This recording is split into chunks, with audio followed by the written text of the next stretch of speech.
Picture this for a moment. A knight in full armor, mounted on a powerful horse, sword gleaming in the sun. We all recognize that image, don't we? It's iconic, almost mythical. But what if I told you that the real power of these figures wasn't just in their strength on the battlefield, but in something far more subtle, something happening in quiet chambers and candlelit halls far from the clash of steel? Behind the shining plates and heraldic symbols, many of these knights were, in fact, some of the most skilled negotiators and political operators of their time. They moved through the shadows, weaving intricate webs of influence that shaped kingdoms, redirected wars, and quietly redirected the course of history itself. This is the untold story of the knightly orders organizations like the Knights Templar and the Hospitallers, who began with vows to protect pilgrims and defend the faith, but quickly evolved into something much more complex. They became international power players, commanding vast resources, overseeing cutting-edge financial networks, and standing as neutral entities in a fractured and volatile medieval world. Their influence reached into royal courts, papal circles, and merchant guilds, and they operated with a level of secrecy and sophistication that would feel strikingly familiar in today's world of back-channel diplomacy and information warfare. In this video, we're going to pull back the curtain on this hidden dimension of history. We'll explore how these orders used wealth, intelligence, religious authority, and sheer diplomatic cunning to negotiate from behind the thrones of Europe and beyond. You'll discover how they brokered peace between warring nations, how they leveraged debt to control kings, and how they gathered secrets that made them indispensable to popes and princes alike. And perhaps most compellingly, we'll see how their story isn't just a relic of the past, it echoes in the corridors of power today, where influence is still often wielded away from the public eye. So settle in, because we're about to journey into a world where the real battles were won not with the sword, but with the carefully chosen word, the sealed letter, and the promise made in the deepest confidence. To truly grasp how these knights became such masterful diplomats, we have to travel back to their origins, to the very moment these formidable organizations were born from the fires of faith and conflict. It all began in the early 12th century, in the chaotic aftermath of the First Crusade. Christian pilgrims were flooding into the newly captured Holy Land, but the routes to sacred sites like Jerusalem were perilous, plagued by bandits and rival factions. A small group of French knights, led by Hughes de Payens, saw this suffering and took a vow not to conquer, but to protect. In 1119, they received official recognition from the Church as the poor fellow soldiers of Christ and of the Temple of Solomon, the Knights Templar. Their mission was simple, noble, and direct: to ensure the safe passage of pilgrims. They were monks of a new kind, warrior monks, bound by vows of poverty, chastity, and obedience, yet skilled in the art of war. Around the same time, other orders were forming with similar pious goals. The Knights Hospitaller began even earlier, around the year 1070, running a hospital in Jerusalem to care for sick and injured pilgrims. Their military wing developed later to defend the sick and the routes leading to them. Further north, in the late 12th century, the Teutonic Knights were established during the Third Crusade, initially running a field hospital outside the city of Acre, Before, Chinese letter, taking up arms. So at their heart, these were charitable organizations, their power and influence built upon a foundation of service and devotion. But this simple beginning would not last. The constant state of war, the immense flow of people and wealth into the Holy Land, and the sheer ambition of these groups propelled them onto a far grander stage. Their evolution from humble protectors to power players was fueled by an almost unimaginable influx of wealth. Donations poured in from across Europe. Kings, nobles, and even commoners eager to support the holy cause gifted them vast tracts of land, castles, and treasure. A nobleman heading off on crusade might deed his entire estate to the Templars for safekeeping. A pious queen might donate jewels to the Hospitallers to earn spiritual merit. This created a network of properties called commanderies that stretched from England to the Levant, generating a steady and enormous income. But they didn't just hoard this wealth, they revolutionized it. The Templars, in particular, invented a primitive but highly effective form of international banking. A pilgrim could deposit funds at a Templar house in London and receive a coded letter of credit, then travel to Jerusalem and withdraw the equivalent amount from the treasury there. This eliminated the risk of carrying coin on dangerous journeys. They began loaning vast sums to cash-strapped monarchs, effectively becoming the bankers to the crowns of Europe. This financial genius transformed them from a military order into an economic powerhouse, a necessary partner for any ruler with ambitions. With immense wealth came immense power and a unique legal status. Crucially, these knightly orders reported directly to the Pope in Rome, not to any local king, duke, or emperor. This papal privilege made them a state within states, answerable to no earthly power. They could move troops and treasure across borders without paying taxes or tolls. Their properties were inviolate, their members immune from local prosecution. This extraordinary autonomy positioned them perfectly for a role no one else could play, that of the trusted, neutral intermediary. When two kings were on the brink of war, who could they both trust to carry messages and broker a peace? Not a subject of one king who would be biased, not a foreign bishop who might have his own territorial ambitions, but a Knight Templar or Hospitaller. Their loyalty was to God and the Pope. Their only stake was in stability for Christendom. They became the go-to mediators, the honest brokers in a world riddled with deceit. This reputation for impartiality, backed by their own formidable military strength and financial resources, is what laid the essential groundwork for everything that followed. They built the stage, and now they were ready to direct the play of empires from the wings.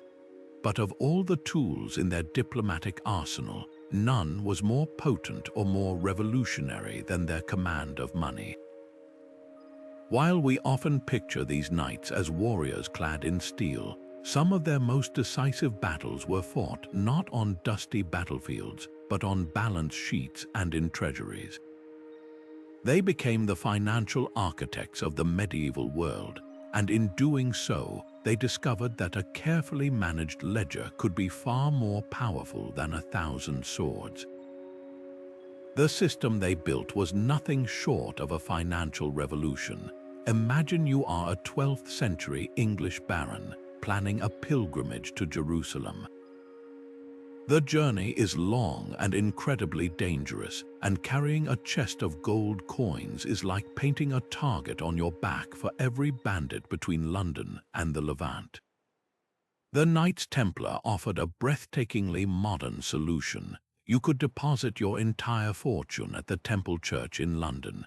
In return, they would give you a coded letter of credit. This wasn't just a receipt, it was a key. After your long and perilous journey, you could present that letter at a Templar commandery in Jerusalem and walk out with the equivalent value in local currency. They had invented a secure international funds transfer system, and it made them indispensable to the entire traveling elite of Europe, pilgrims, merchants, and diplomats alike. This innovation alone would have secured their influence, but they took it several steps further. They began loaning vast sums of money to the most powerful people in the world, kings and queens. Monarchs are almost always cash poor. They have immense theoretical wealth in land and titles, but funding a war or building a cathedral requires liquid capital, and that's exactly what the orders provided. Take King John of England, a monarch perpetually on the brink of financial and political crisis. The Templars became his primary bankers, financing his military campaigns and his general administration. But this help never came for free. The price for their gold was not just interest but power. In return for their loans, King John granted the Templars sweeping exemptions from taxes, allowed them to keep the spoils from any of their own military victories, and gave them vast tracts of valuable land. Each loan agreement was a carefully negotiated treaty that subtly transferred another piece of royal authority into the hands of the order. This placed the knightly orders in an extraordinary position. They were no longer just bankers, they were creditors to the crown, and when you control the debt, you control the debtor. A king deep in debt to the Templars would think twice before issuing a law that might displease them. He would be more likely to seek their counsel, to appoint their recommended officials, and to support their political goals. The orders could, and did, use this leverage to sway monumental decisions. They could quietly threaten to call in a debt at a politically inconvenient moment, essentially holding a kingdom's liquidity hostage to ensure a favorable outcome in a dispute. Or they could offer to forgive a portion of a crushing debt in exchange for a royal charter granting them new privileges or territory. This financial power made them the ultimate silent partners. They didn't need to sit on the throne itself. They simply needed to ensure that the person who did was permanently in their financial orbit. Their representatives in royal courts were listened to with immense respect, not merely as holy men or warriors, but as the representatives of the institution that literally kept the lights on in the palace. Through the quiet, relentless application of economic pressure, the knightly orders wove themselves into the very fabric of European power, proving that the most enduring empires are often built not on conquest but on credit. While their financial operations gave them a powerful grip on the purses of kings, the knightly orders were simultaneously building an even more valuable asset, an unparalleled intelligence network.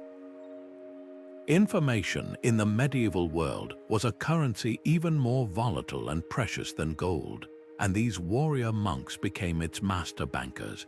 Their unique position, with commanderies and chapter houses scattered from Scotland to Jerusalem, created a ready-made web of listening posts. Each location was not just a fortress or a bank, it was a node in a vast, silent information-gathering machine.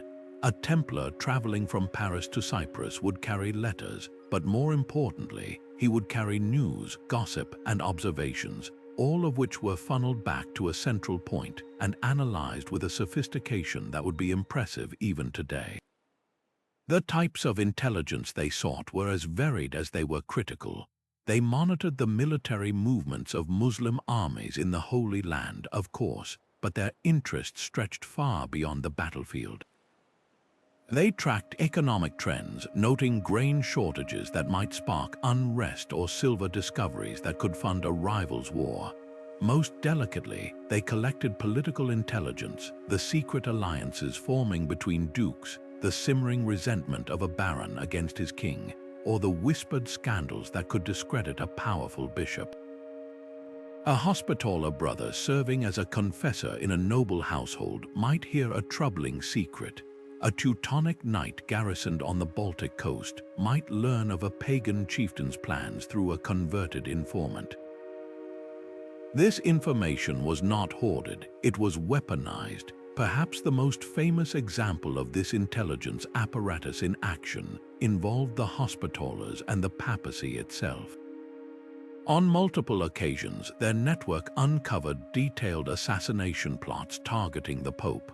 By intercepting messages or turning agents within the conspiracies, the Knights were able to warn the Vatican in time to thwart the attempts.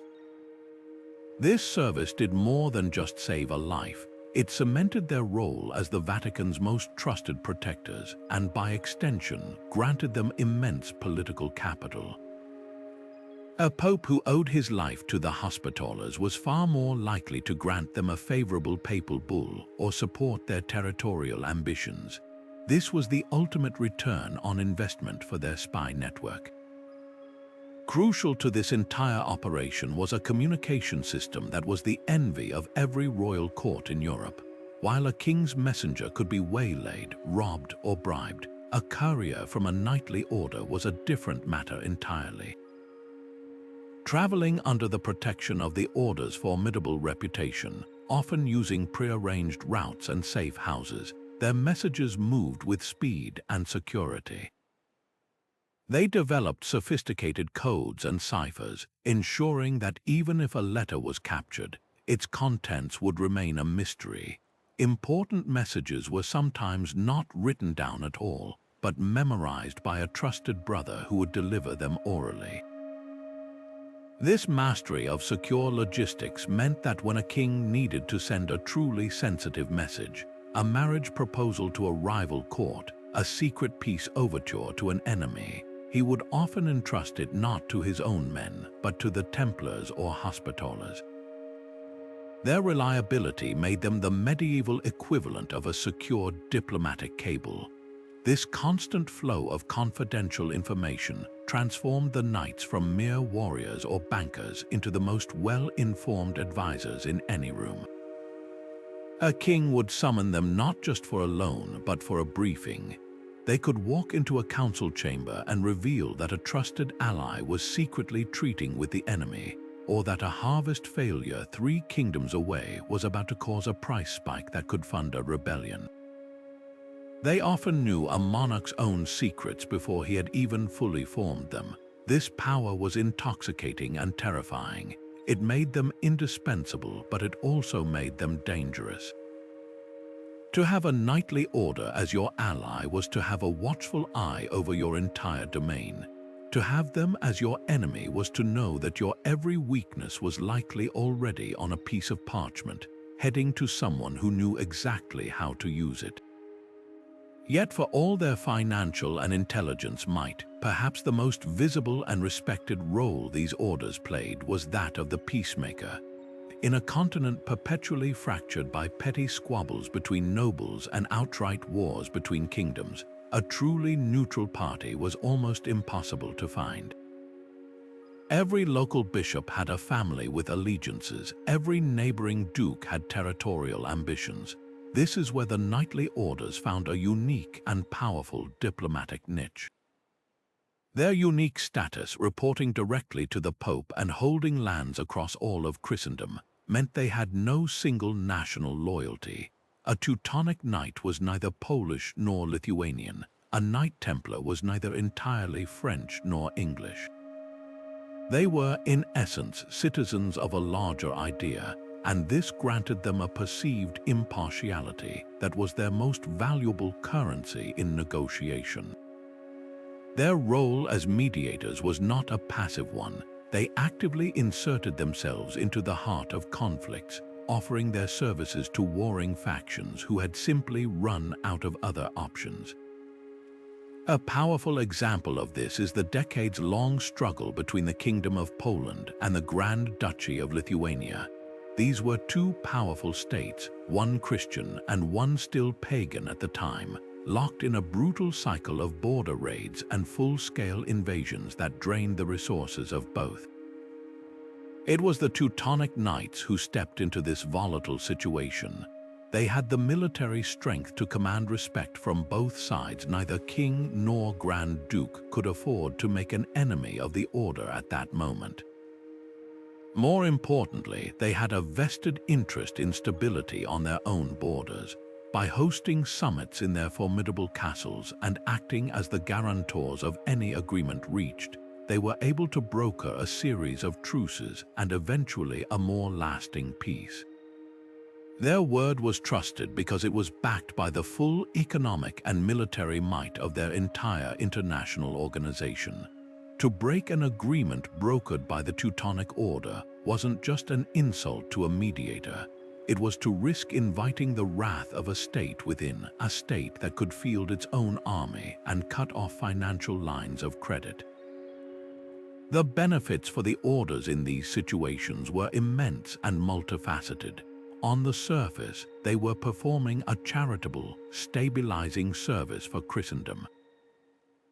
But beneath that, they were building a deep reservoir of political capital. By successfully mediating a dispute, they gained the gratitude and often the indebtedness of both sides involved.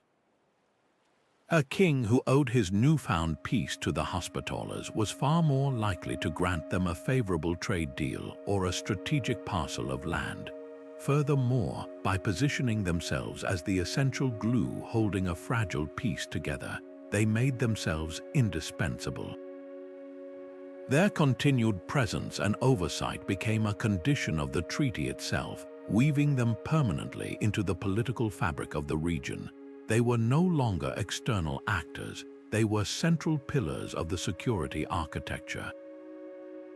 This role also provided them with unparalleled insight into the strengths, weaknesses, and internal politics of every court they engaged with.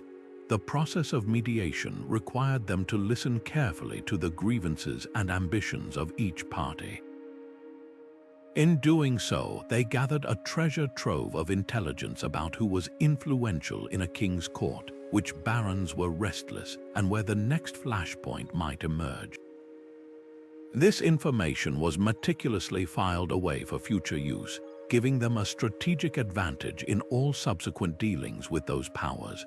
They weren't just resolving a single conflict, they were mapping the entire landscape of power for miles around, preparing for the next time their influence would be needed or their interests would be served. In the grand chessboard of medieval politics, their role as mediators allowed them to not only move the pieces but to also study the entire board from a privileged central position. Now consider a seemingly paradoxical element of their influence. While the individual knights themselves took solemn vows of chastity, forsaking family and personal legacy, the orders they served became master architects of the most fundamental building block of dynastic power, the strategic marriage. They understood that bloodlines and marital alliances were the glue that held the feudal world together, and they positioned themselves as indispensable brokers of these unions. A knightly order couldn't offer a prince or princess in marriage, but they could offer something even more valuable: their unmatched network of connections and their reputation for impartial judgment. Their role in this delicate process was multifaceted. Imagine two powerful noble houses in France and England, locked in a bitter territorial dispute. A direct marriage between them could end the feud, but neither family trusts the other to propose terms fairly. This is where a neutral third party like the Templars would step in. Acting as discreet intermediaries, their members would shuttle between the courts, sounding out intentions, negotiating the intricate details of the dowry and dower, the lands and wealth each family would bring to the union, and assuring both sides of the other's good faith. Their involvement lent an air of sanctity and seriousness to the proceedings, transforming a political transaction into a covenant almost as sacred as their own religious vows. A treaty sealed by a Templar brokered marriage was far more durable than one sealed with mere wax and parchment.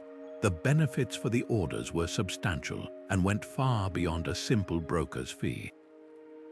These alliances almost always came with lavish dowries, and it was not uncommon for a grateful family to donate a portion of this wealth directly to the order as a gesture of thanks for facilitating peace and securing their legacy. A castle, a tract of fertile farmland, or a share of mining revenues could thus be added to the order's ever-growing portfolio, further deepening their economic entrenchment in the region. More importantly, by successfully arranging a marriage, the knights wove themselves directly into the family histories of the ruling class. The children born from that union would grow up knowing that their very existence, and the peace they enjoyed was partly due to the intervention of the order. This created a generational loyalty, a soft power that could be called upon decades later. This strategy transformed the knightly orders from external power players into integral parts of the aristocratic web. They were no longer just bankers or mediators. They were uncles, patrons, and honored guests at the family table. A Templar official might be asked to be a godparent to the firstborn son of a marriage they arranged, spiritually binding them to the next generation of rulers. This deep, personal integration ensured their influence was not a temporary condition but a perpetual state. They became the keepers of family secrets, the advisors on succession, and the stable constant in a world of shifting feudal loyalties. While the individual knight remained chaste and without heir, the order itself secured a different kind of lineage, a lasting legacy of influence woven not by blood, but by calculated diplomacy and an unparalleled understanding of what truly binds power together. But beyond wealth, intelligence, and political matchmaking, the knightly orders wielded a weapon that was, in the medieval mind, utterly unassailable: the direct authority of God himself, channeled through the Pope in Rome. This wasn't just a matter of having a powerful friend. It was a fundamental aspect of their identity that set them apart from every other power player in Europe. While a king's authority was terrestrial, bounded by his borders and contested by his rivals, the authority of the Templars and Hospitallers was divine, universal, and absolute. They answered to no earthly monarch, only to the Vicar of Christ on earth. This unique relationship transformed them from a formidable institution into a semi-sacred one, and they leveraged this spiritual capital with a shrewdness that would make any modern diplomat envious. The most tangible expression of this papal power came in the form of papal bulls, official decrees issued by the Pope that carried the weight of holy law. For the knightly orders, these were not mere letters of recommendation. They were the equivalent of constitutional amendments granting them extraordinary privileges. The most significant of these was exemption from all local authority. A papal bull could declare that a Templar preceptory in England was not subject to English law, that its members could not be tried in an English court, and that its lands were exempt from all taxes owed to the English crown. Imagine the frustration of a local bishop who found he could not excommunicate a notoriously corrupt Templar brother, or the fury of a king who watched wagon loads of wealth generated within his own kingdom roll straight past his tax collectors and directly to Rome. These bulls created a state of legal inviolability, carving out sovereign islands within kingdoms that rulers were powerless to touch. This divine backing gave the orders incredible leverage in any diplomatic standoff. A king might threaten a rebellious duke with war, but what could he do to a Templar commander who defied him? To move militarily against them was to risk excommunication, a spiritual death sentence that could instantly destabilize a kingdom by turning its own clergy and pious nobles against the crown. We see this dynamic play out in several historical confrontations. When a monarch threatened to seize order property or challenge their privileges, the order's representatives could calmly but firmly remind him of their unique status. It was a checkmate move in the Game of Thrones, a silent understanding that any aggression would be met not just with military resistance, but with the full spiritual and political condemnation of the entire Catholic Church. Their role as the defenders of Christendom, the men who held the line against Islam in the East and paganism in the North, made them virtually untouchable in the court of public opinion. To attack them was not just politically risky, it was seen as profoundly sacrilegious. This religious authority also served as the ultimate guarantee of their trustworthiness. When they acted as mediators, their word was considered binding not just by contract, but by oath to God. A treaty brokered by the Hospitallers was underwritten by the fear of eternal damnation for anyone who broke it, a far more potent deterrent for a medieval ruler than any earthly penalty. This allowed them to negotiate with a confidence and authority that no secular ambassador could ever hope to match. They could make promises on behalf of the Pope, offer papal forgiveness as an incentive, or threaten divine wrath as a consequence. Their diplomacy was imbued with a sanctity that made compromise feel less like a political concession and more like a religious duty. In a world where faith permeated every aspect of life, this was their ultimate diplomatic weapon, allowing them to operate on a plane of influence that was quite literally heavenly. To understand the dramatic fall of the Knights Templar, we must first look at the rise of a king who would become their most formidable adversary, Philip IV of France. Known as Philip the Fair for his handsome appearance rather than his methods, he was a monarch of immense ambition and profound financial desperation. His vision was to create a powerful, centralized French state, but this grand project required enormous sums of money. He waged expensive wars against England over the territory of Gascony and against Flanders to control its wealthy cities. To fund these campaigns, he resorted to desperate measures, debasing the currency and taxing the clergy, which brought him into direct conflict with the Pope. But his most reliable and deepest source of credit was the Knights Templar. The order's relationship with the French crown was not new, but under Philip IV, it reached an unprecedented level of intimacy. The Templars didn't just loan him money, they effectively became his royal bankers and treasurers. The Paris Temple, their European headquarters, was transformed into the central treasury of France. The crown's jewels, its bullion, and a significant portion of its tax revenue were stored within the order's legendary vaults, whose security was renowned throughout Christendom. Templar officials managed the accounts, authorized payments, and even advised the king on fiscal policy. They were the financial engine of his ambitions, the silent partners behind his throne. This placed them in a position of incredible influence, but it also made them acutely vulnerable. They now held the king's most damaging secrets, the exact depth of his debts and the precariousness of his financial situation. And that debt was staggering. Philip had borrowed so much that he was effectively mortgaged to the Templars. The interest payments alone were a constant drain on the royal coffers. Every time he needed another loan to pay for a new military campaign or to cover the interest on the old ones, he was forced to grant the order another concession, another tax exemption, another slice of land, another legal privilege. With each transaction, the king felt his own sovereignty being subtly eroded. The Templars, an organization that answered to no king, now held the purse strings of the most powerful kingdom in Europe. The relationship shifted from one of mutual benefit to one of simmering resentment. Philip the Fair was not a man who enjoyed being in anyone's debt, and he began to see the Templars not as partners, but as his jailers, holding him captive in a gilded prison of financial obligation. The breaking point likely came when Philip, in a final humiliating request, was denied further credit. Facing yet another financial crisis and unable to squeeze more taxes from his subjects, he found the Templars unwilling or unable to extend his line of credit any further.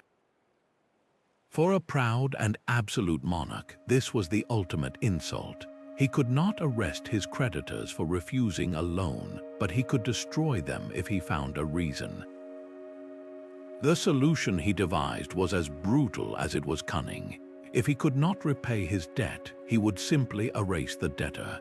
He would orchestrate the complete annihilation of the Order of the Knights Templar and seize all their immense assets, thereby solving his financial problems in one fell swoop and reasserting his absolute power. The weapon he chose was heresy. In the deeply religious 14th century, an accusation of denying Christ was the ultimate slander. capable of destroying any individual or institution. Philip and his ministers, in secret, began assembling a case built on rumor, coerced testimonies, and outright fabrications. They whispered of secret initiation rites that involved spitting on the cross, denying Christ, and engaging in homosexual acts and idol worship. These accusations were designed to be so shocking and blasphemous that they would justify the most extreme measures. The plan was executed with military precision. On Friday, October 13, 1307, Philip issued sealed orders to his bailiffs across France. At dawn, they were to be opened simultaneously, and his agents were to arrest every Templar in the kingdom. The date is why Friday the 13th is still considered unlucky centuries later. The arrests were a stunning success. Hundreds of knights, including the Grand Master Jacques de Molay, were captured in a single day, their properties seized, and their wealth confiscated by the crown.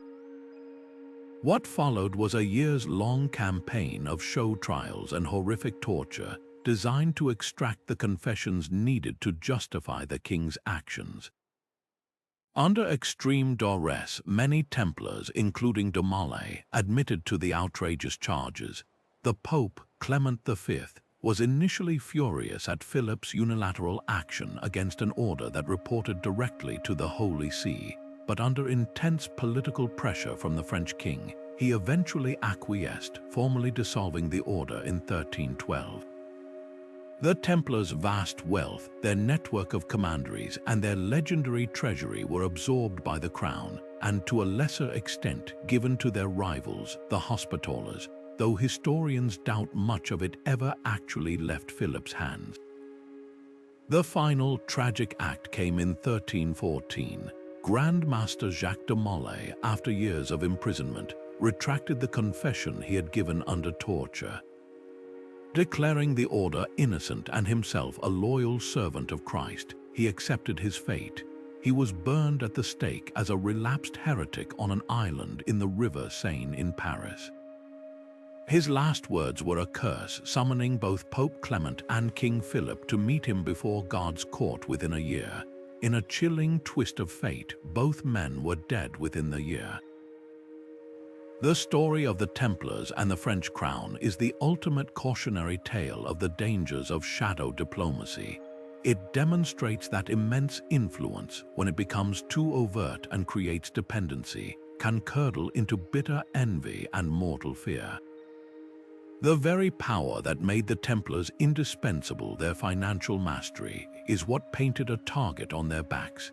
They had mastered the art of operating behind the throne, but they failed to see the moment the man sitting on it decided the throne itself was not enough. While the Templars' story ended in flames in Paris, another knightly order was writing a very different and arguably more successful chapter far to the east. The Teutonic Knights, originally founded as a hospital order during the Siege of Acre, found their true calling not in the sun-scorched Holy Land, but in the cold, misty forests and marshes of the Baltic coast.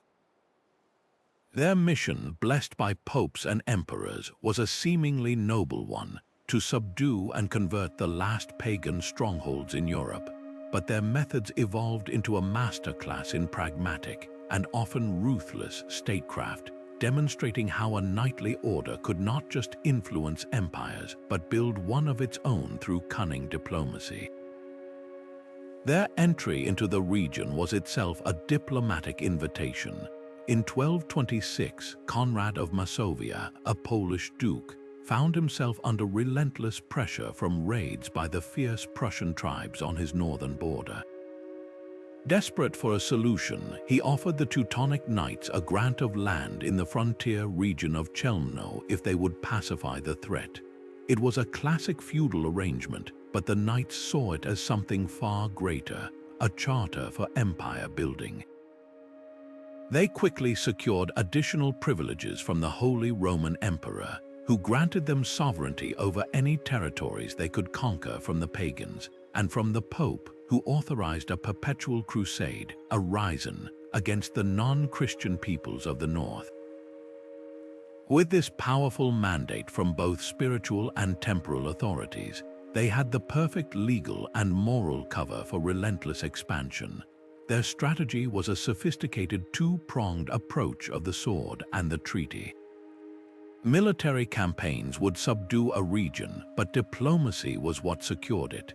They understood that they could not hold their vast, new territories through force alone against a hostile local population and jealous Christian neighbors.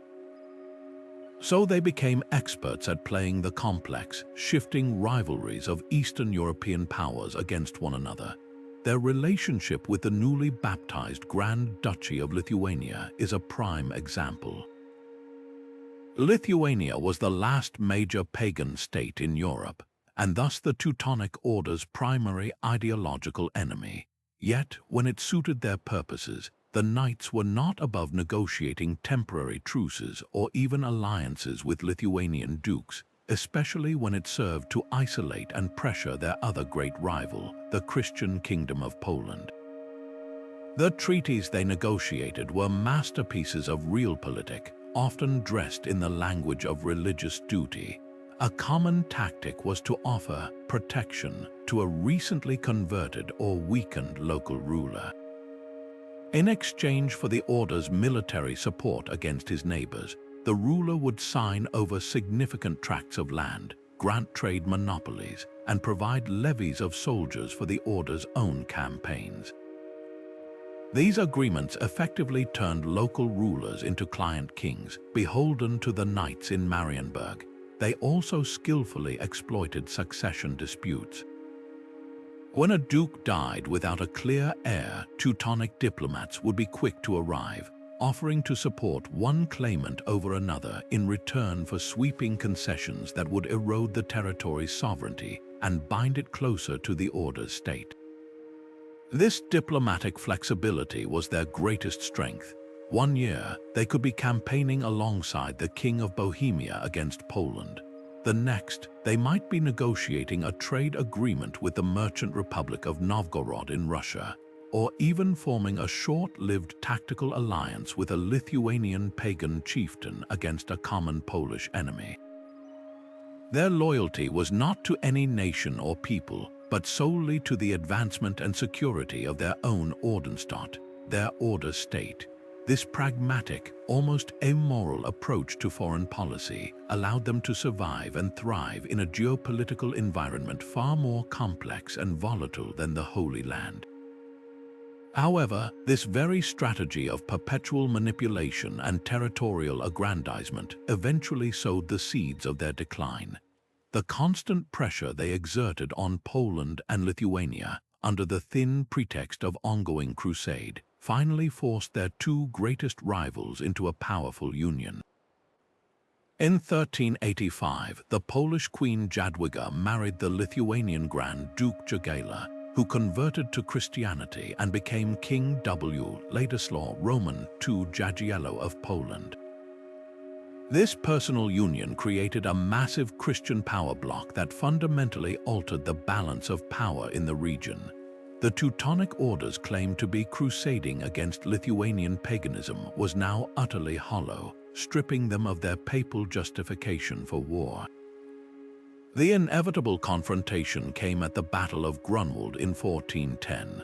A combined Polish-Lithuanian army, fueled by decades of resentment against the Order's expansionism and diplomatic duplicity, met and decisively defeated the Teutonic Knights. This catastrophic military loss was followed by a devastating diplomatic one. The Order was forced into the Peace of Thorn in 1466, which stripped them of vast territories and forced them to become vassals of the Polish crown. They were never again a major independent power. The Teutonic Knights story is a powerful lesson in the limits of diplomatic cunning. For over a century, they mastered the art of playing rivals against each other, but in doing so, they created a unified enemy that could not be divided.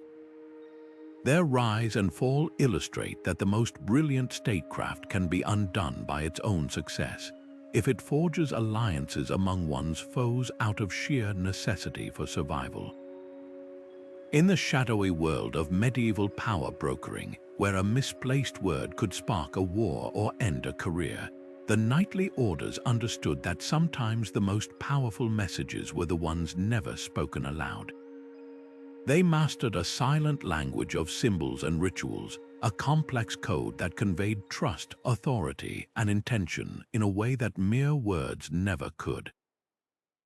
This wasn't just for show, it was a sophisticated and essential tool of their diplomatic trade. Think of it as the medieval equivalent of a modern encrypted digital handshake, a way to verify identity, ensure confidentiality, and build an unbreakable bond of trust in an era riddled with deception.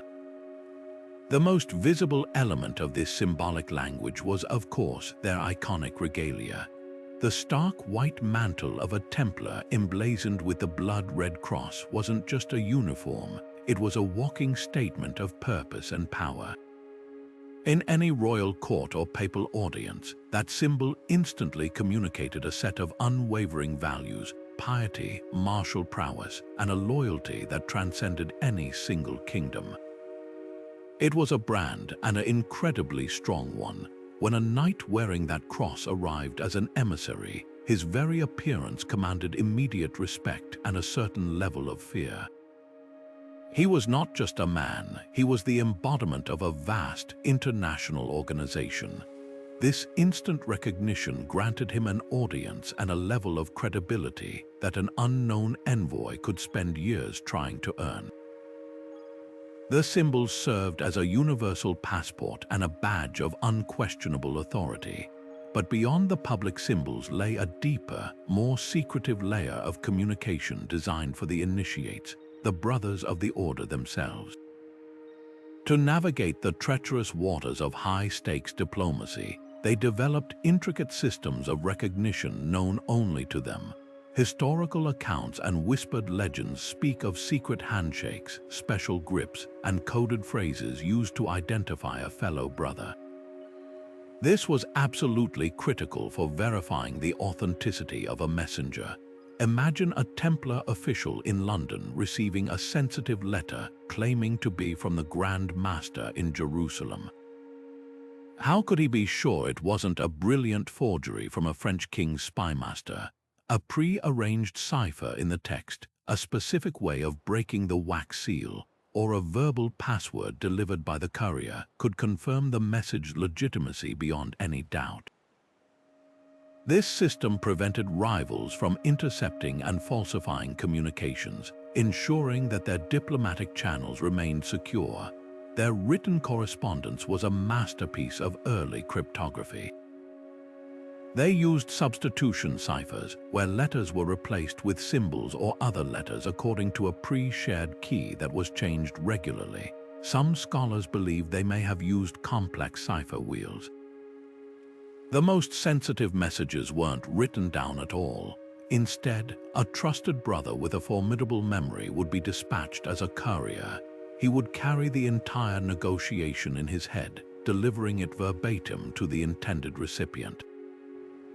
This oral tradition left no paper trail for enemies to intercept, making it the most secure method available. The famous Templar treasure, if it existed, wasn't just gold, it was information, and they protected it with what was, for its time, cutting-edge information security. Perhaps the most psychologically powerful ritual was the oath. When a knightly order brokered a treaty between two warring nobles, the agreement was often sealed not just with signatures, but with a solemn ceremony. The feuding parties might be brought to a Templar chapel or a Hospitaller commandery, where they would swear oaths on holy relics, a saint's fingerbone, a fragment of the true cross. To a medieval mind, breaking an oath sworn on such a sacred object wasn't just a political misstep, it was a ticket to eternal damnation. The knights, as the facilitators of this ritual, positioned themselves as the guardians of these sacred vows. Their role elevated the agreement from a mere political contract to a spiritual covenant, making it exponentially more binding and durable. This ritualistic weight gave their diplomacy a profound power that secular mediators could never hope to match. This mastery of symbols and secret communication did more than just facilitate deals. It crafted an entire persona for the orders. They cultivated an aura of mystery, discipline, and otherworldly authority. To outsiders, especially potential adversaries, this was deeply intimidating. One could never be sure what the Knights truly knew, how vast their network was, or what secrets they held. This perception was a form of soft power in itself. A king might think twice about double-crossing an order that seemed to possess almost supernatural methods of communication and enforcement. Their rituals created an exclusive brotherhood, a club that the most powerful people in Europe desperately wanted to be part of and be trusted by. In the end, their ability to speak without speaking, to promise without promising, and to threaten without threatening made them the most enigmatic and effective diplomats of their age. While the knightly orders were masters of the sword and the secret missive, some of their most devastating campaigns were fought not on battlefields or in shadowy chambers, but in the bustling ports and marketplaces of the medieval world. They understood a profound truth that resonates just as strongly today. A nation's wealth is its lifeblood, and controlling the flow of commerce can be a more precise and powerful weapon than any army. This was economic warfare, a diplomatic tool they wielded with a sophistication that allowed them to bend empires to their will without ever unsheathing a sword. Their strategies for economic coercion were remarkably diverse, tailored to the unique resources and geographic positions they controlled. A prime example was the Teutonic Knights' iron grip on the Baltic amber trade. Amber, that beautiful fossilized resin, was a highly prized luxury good in medieval Europe, used for jewelry, religious artifacts, and even as a form of currency in some regions. The richest deposits were found along the Baltic coast, squarely within the Teutonic Order's expanding territory. They didn't just tax this trade, they monopolized it. By controlling every stage from extraction to export, they could dictate prices, determine who could buy, and most importantly, use access to this coveted resource as a powerful bargaining chip. A rival duke or a Hanseatic merchant city that defied the order might suddenly find itself cut off from the amber supply, a move that could cripple their economy and alienate their wealthy clientele. This control over a single, non-essential luxury good gave them outsized influence, proving that economic pressure doesn't always require targeting essentials. Sometimes denying access to the symbols of status and power can be just as effective. In the sun-drenched Mediterranean, the Knights Hospitaller perfected a different form of economic leverage after establishing their headquarters on the island of Rhodes. Their position was a masterstroke of geostrategic placement. Rhodes sat astride major shipping lanes that connected the Ottoman Empire with its possessions in Egypt and the wider Muslim world. From this formidable island fortress, the Hospitaller Navy, a fleet of powerful galleys could effectively control maritime traffic. They didn't need to conquer every port, they simply needed to dominate the sea lanes between them. The Order became the ultimate gatekeepers of Eastern Mediterranean trade. They could, and regularly did, impose a form of maritime toll, demanding safe passage payments from merchant vessels. More aggressively, they could declare a selective embargo, refusing passage to ships carrying specific goods destined for Ottoman ports. Imagine the scene in the court of the Ottoman Sultan. Reports would arrive that a vital shipment of timber, crucial for building warships, had been intercepted and seized by Hospitaller corsairs, or that the flow of spices and luxury goods from Egypt, a major source of state revenue, had been strangled, causing prices to skyrocket and merchants to riot in the streets. The Sultan's options were grim. He could dispatch his own navy, but the Hospitallers were seasoned, fierce naval warriors, and chasing them down would be a costly and uncertain endeavor. The most pragmatic solution, time and again, was to negotiate. The knights from their position of strength could then present their terms. Perhaps they demanded the release of Christian prisoners, or a temporary truce along a contested border, or favorable trade rights for their own merchants. By expertly applying precise economic pressure, they could force a global superpower like the Ottoman Empire to the bargaining table and extract concessions that would have been impossible to win through military force alone. This approach to diplomacy was brutally efficient and often invisible to the common person. While a major battle would be recorded in chronicles and songs, the silent, slow strangulation of a trade route was a quiet affair, felt in the rising cost of spices at a market or the sudden scarcity of a particular fabric. Yet for the rulers on the receiving end, it was acutely painful. The knightly orders demonstrated that true power lies not just in the ability to destroy, but in the capacity to control. By mastering the arteries of commerce, they could make a kingdom thrive or bring it to its knees, all while maintaining a veneer of pious neutrality. Their legacy is a timeless lesson in statecraft. Sometimes the most potent siege weapon is not a trebuchet, but a carefully manipulated market. Yet this image of unending holy war, so central to the popular mythos of the Crusades, tells only half the story.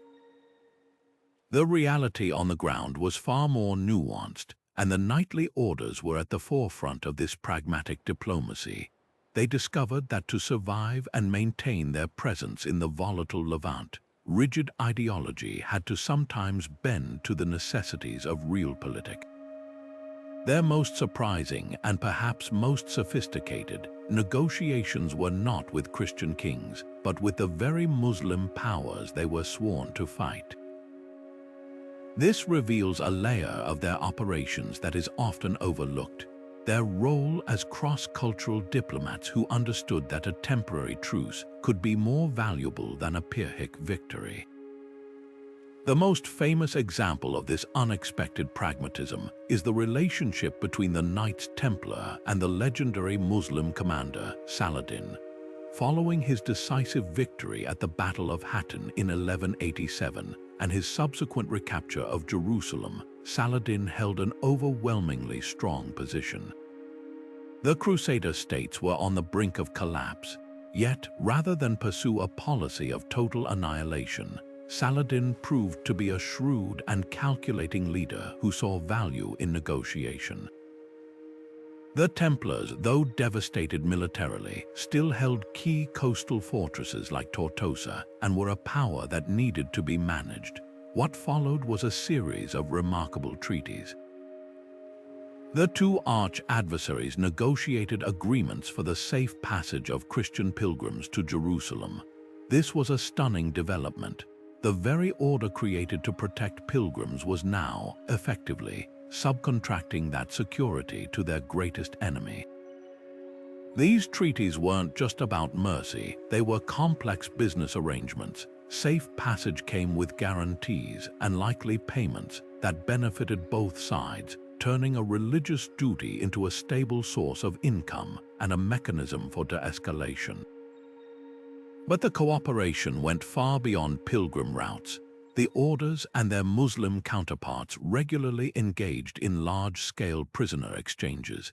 These were not simple gestures of goodwill, but intricately negotiated transactions where the value of each captive, a wealthy emir for a high-ranking knight commander, was carefully calculated and bartered. These exchanges helped to replenish the ranks of both sides with experienced fighters, and prevented the kind of bitter, personal vendettas that could make conflict perpetual. Even more striking were the occasions of outright military cooperation. There are accounts of certain Crusader lords or orders forming temporary, tactical alliances with local Muslim emirs against a common threat. This could be a rival Muslim dynasty that both parties feared, or even an overwhelming external force like the Mongols. In these moments, the language of religious war was set aside entirely in favor of a cold, pragmatic assessment of mutual interest. A shared enemy could make the most unlikely of bedfellows. For the knightly orders, these cross-cultural negotiations offered immense strategic benefits that pure warfare never could. First and foremost, they provided priceless intelligence.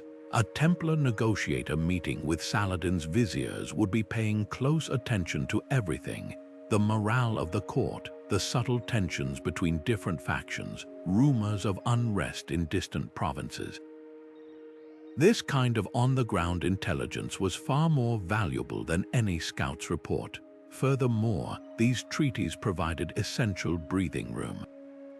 A 3-year truce allowed an order to rebuild its shattered forces, repair its castles, and replenish its treasury through trade without the constant drain of warfare.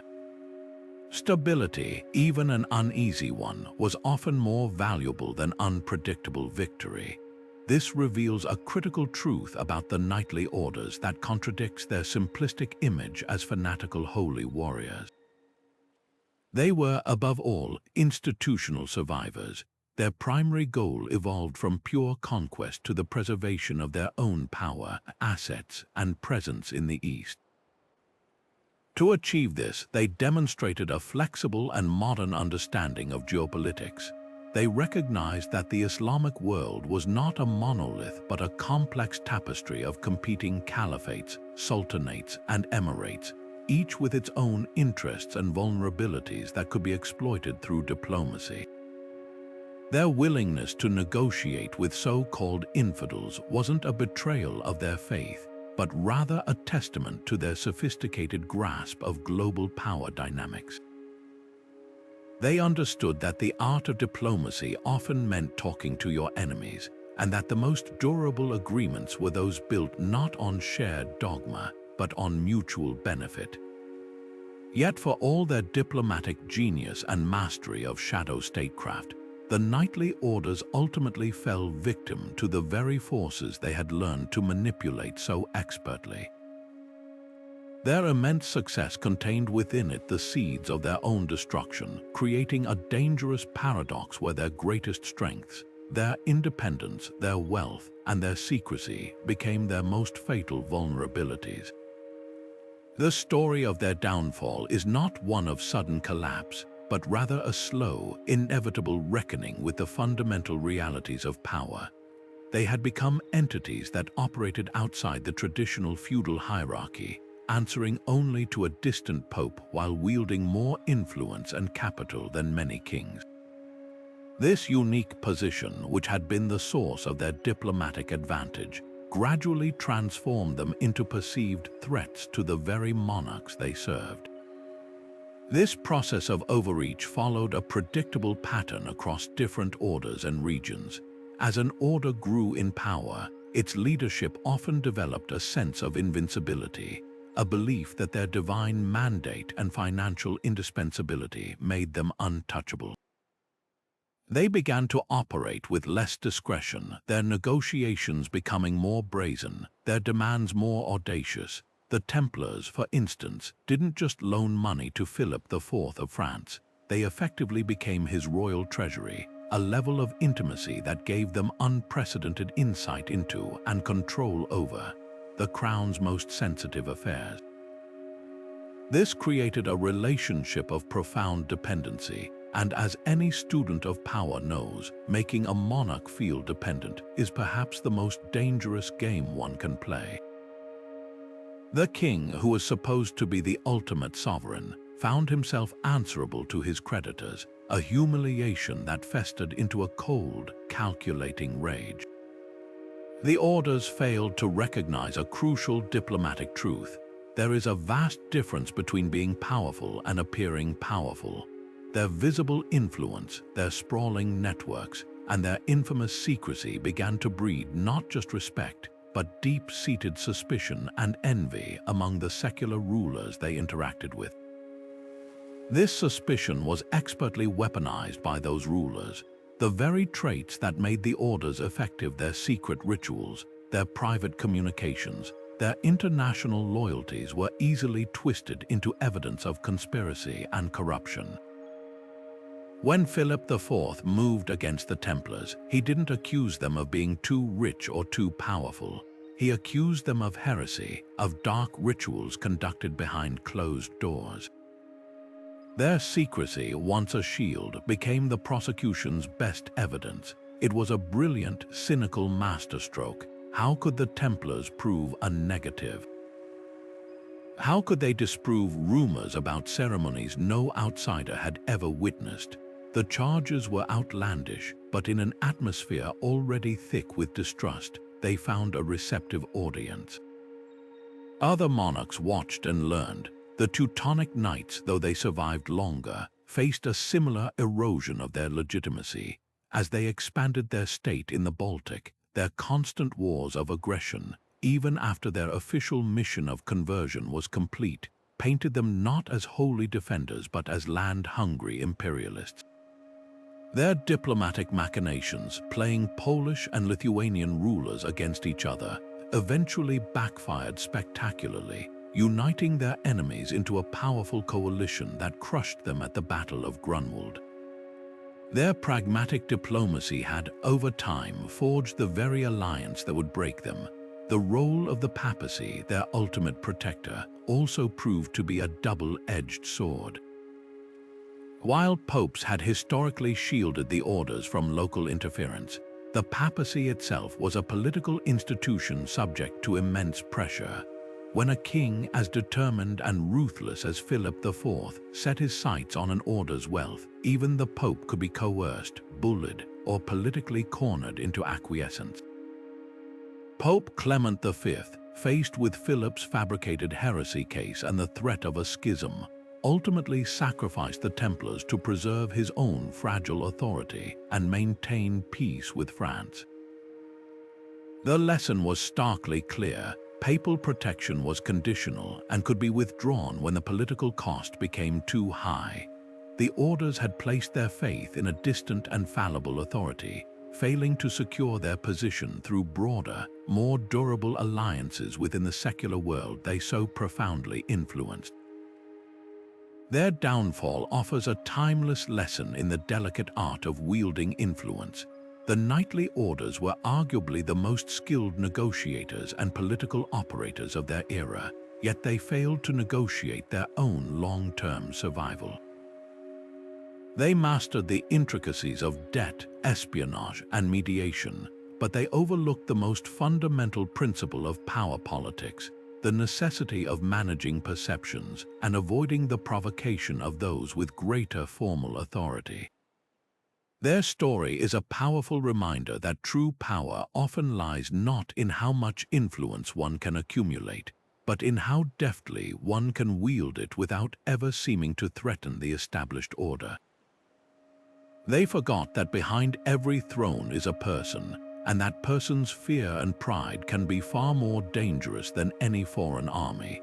In the end, their greatest failure was not a lack of skill, but a surplus of hubris, a cautionary tale for power brokers in any age.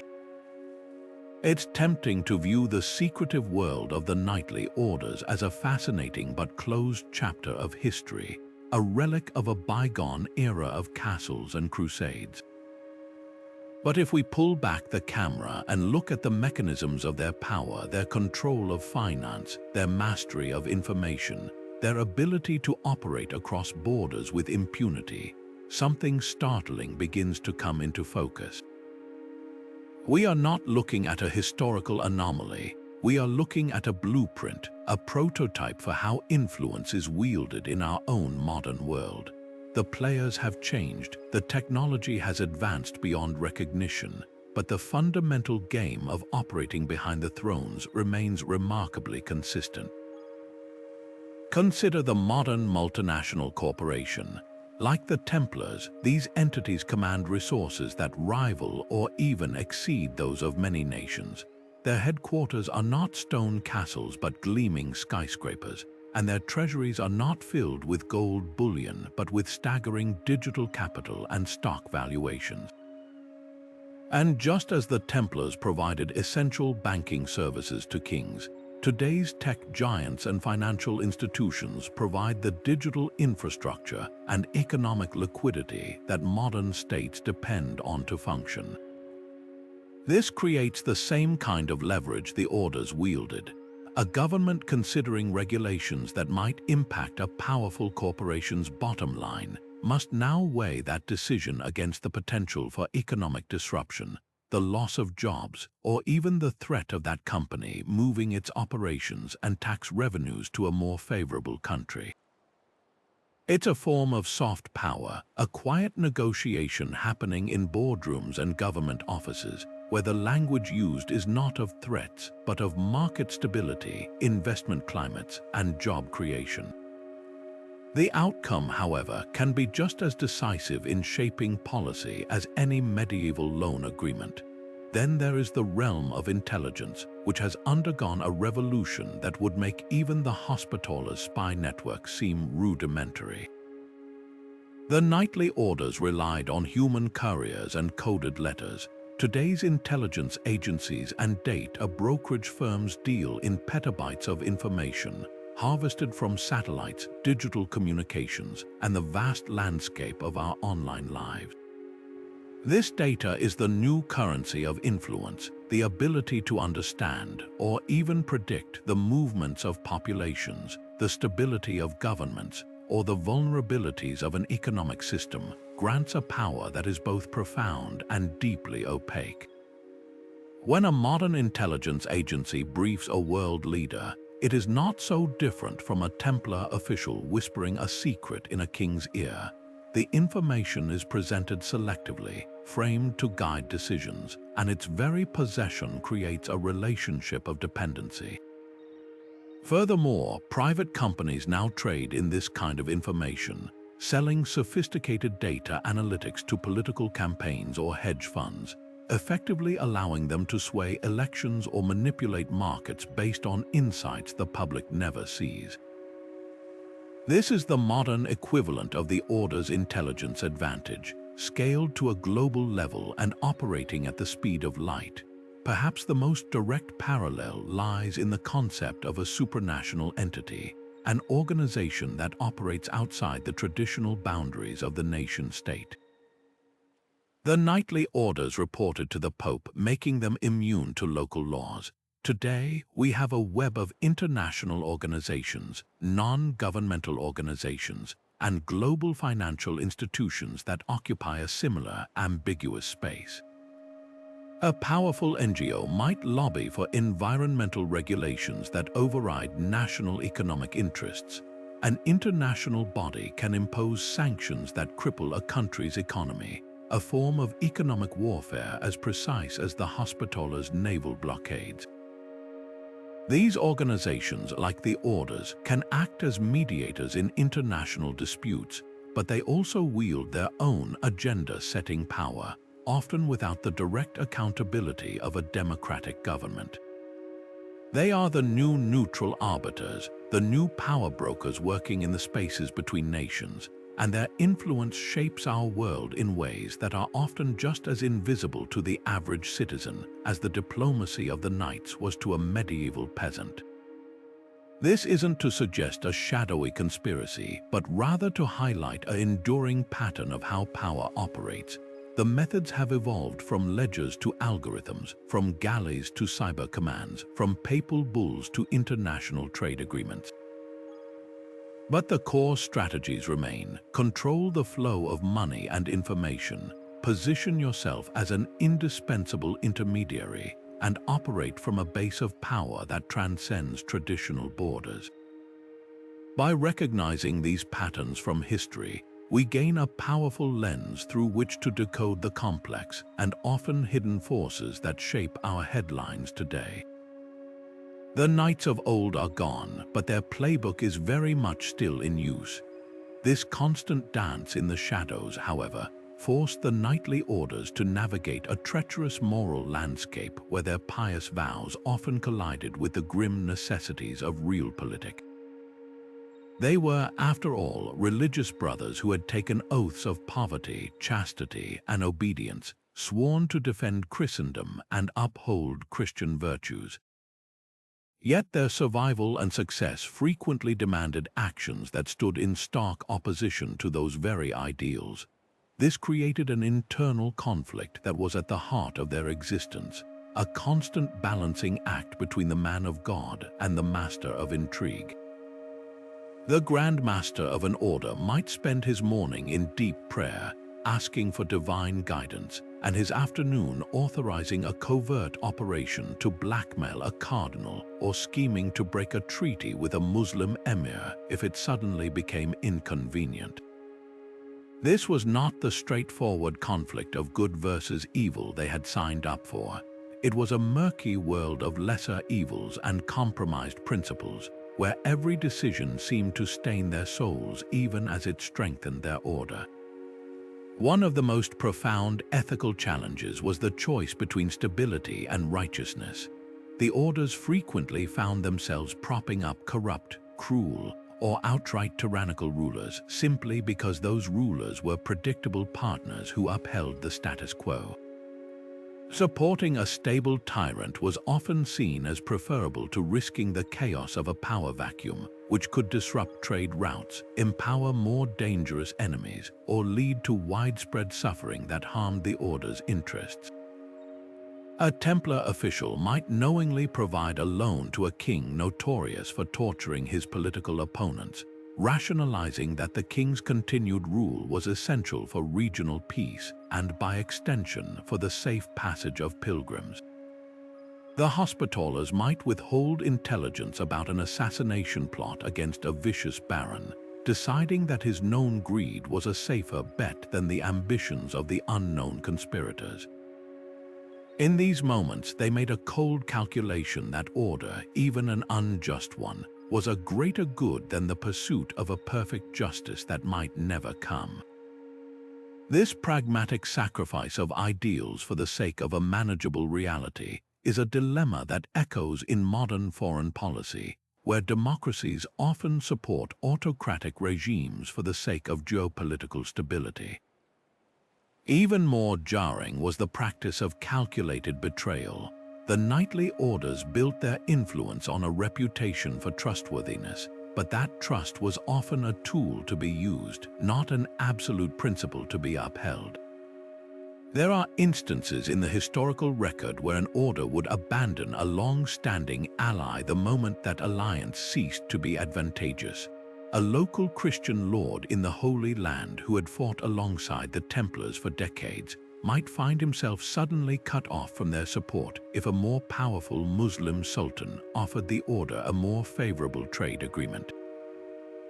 The Teutonic Knights were masters of this, switching allegiance between Polish and Lithuanian rulers with a speed that could only be described as opportunistic, leaving former partners isolated and vulnerable. This ruthless prioritization of institutional survival over personal loyalty forces us to ask a difficult question. Were these orders ultimately serving a higher cause, or were they merely serving themselves? Their original cause was the defense of pilgrims and the faith, but over time, that mission seemed to blur into the defense of their own power, wealth, and influence. The line between being a servant of Christ and a self-interested corporation wearing a cross became dangerously thin. This tension between faith and power reaches its peak when we consider their negotiations with non-Christian powers. These were organizations founded for holy war, yet they routinely sat down with Muslim leaders they were sworn to destroy, making deals that directly benefited their order while potentially undermining the broader crusading effort. When the Templars negotiated safe passage for pilgrims with Saladin, they ensured the survival of their own raison d'etre, but they were also, in a sense, legitimizing the Muslim control of Jerusalem and reducing the urgency for a new crusade to liberate it. Were they pragmatically ensuring the safety of the faithful, or were they protecting their own business model? This is the core ethical ambiguity of their secret diplomacy. It allowed them to achieve short-term, practical goals: a truce here, a ransom there, a valuable trade concession. but it often came at the cost of the long-term, idealistic vision that had justified their creation in the first place. Their sophisticated statecraft ensured they would endure, but in enduring, they risked losing the very soul they were created to save. While their methods were often shrouded in secrecy, the lasting impact of the knightly orders is surprisingly visible in the open, structured world of modern international law.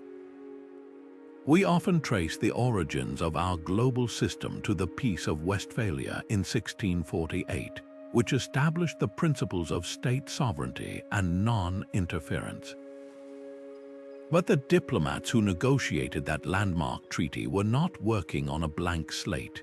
They were drawing upon centuries of precedent, much of which was established by the very orders that operated in the grey areas between empires. These warrior monks, in their relentless pursuit of stability and their own interests, inadvertently became laboratory technicians, experimenting with and refining the tools of statecraft that would later become codified into law. Their greatest legacy was not in the treasure they accumulated or the castles they built, but in the diplomatic frameworks they helped to engineer. One of their most significant contributions was the formalization of neutral mediation. Before the orders rose to prominence, disputes between powerful nobles or rival kingdoms were typically settled by force, or through the uneven arbitration of the Pope or Emperor, who often had a vested interest in the outcome. The knightly orders, by virtue of their unique transnational status, offered a new model. When the Teutonic Knights mediated between the King of Poland and the Duke of Lithuania, they were acting as a recognized third party whose authority was derived not from territorial power, but from a combination of military strength, economic clout, and perceived impartiality. This process established a crucial precedent that a neutral entity accepted by all sides could have the legitimacy to broker and, more importantly, to guarantee a peace agreement.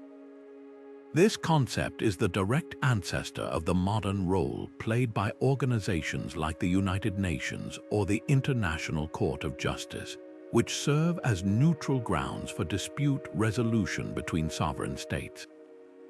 The Knights proved that for diplomacy to work, there must be a table that all parties agree to sit at, and a chair at the head of that table that everyone agrees to trust. Furthermore, the intricate treaties negotiated by orders like the Hospitallers with Muslim powers helped to flesh out early concepts of diplomatic immunity and the rules of engagement. Their agreements with figures like Saladin included specific provisions for the treatment of prisoners, the exchange of captives, and the safe passage of heralds and negotiators.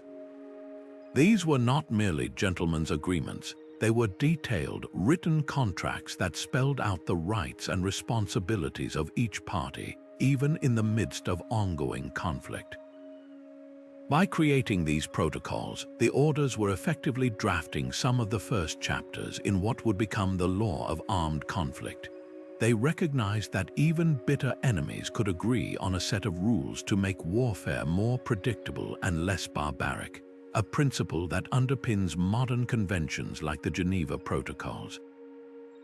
Their cross-cultural negotiations demonstrated that law could extend beyond the boundaries of faith and culture, applying a universal standard of conduct to all belligerents.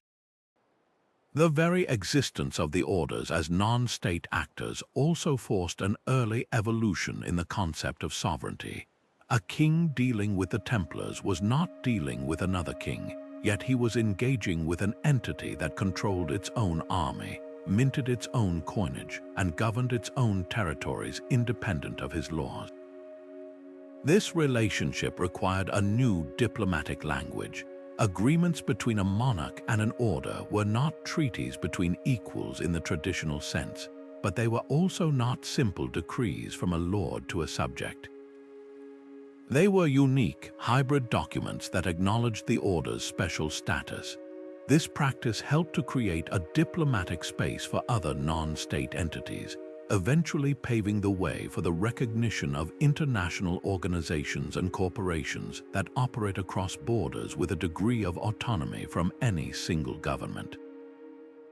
The Knights, in essence, were the prototype for the powerful international NGO, demonstrating that influence could be wielded effectively without controlling a traditional nation-state. Perhaps most importantly, the orders demonstrated the power of written, negotiated agreement over inherited right or brute conquest. In a feudal world where power was often claimed through birthright or taken by the sword, the Knights consistently relied on detailed charters, treaties, and contracts to define their rights and privileges.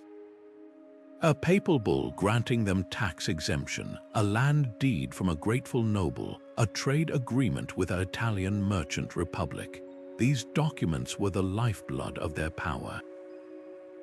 This relentless documentation created a vast body of precedent that emphasized the sanctity of the written word and the negotiated settlement.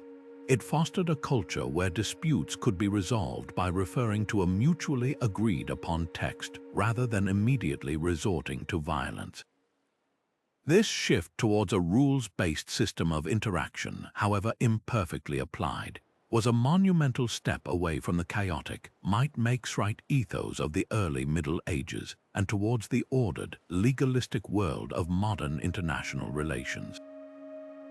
The quiet, meticulous work of their scribes and lawyers, preserving every agreement in sprawling archives, ultimately proved to be as revolutionary as the charge of their knights.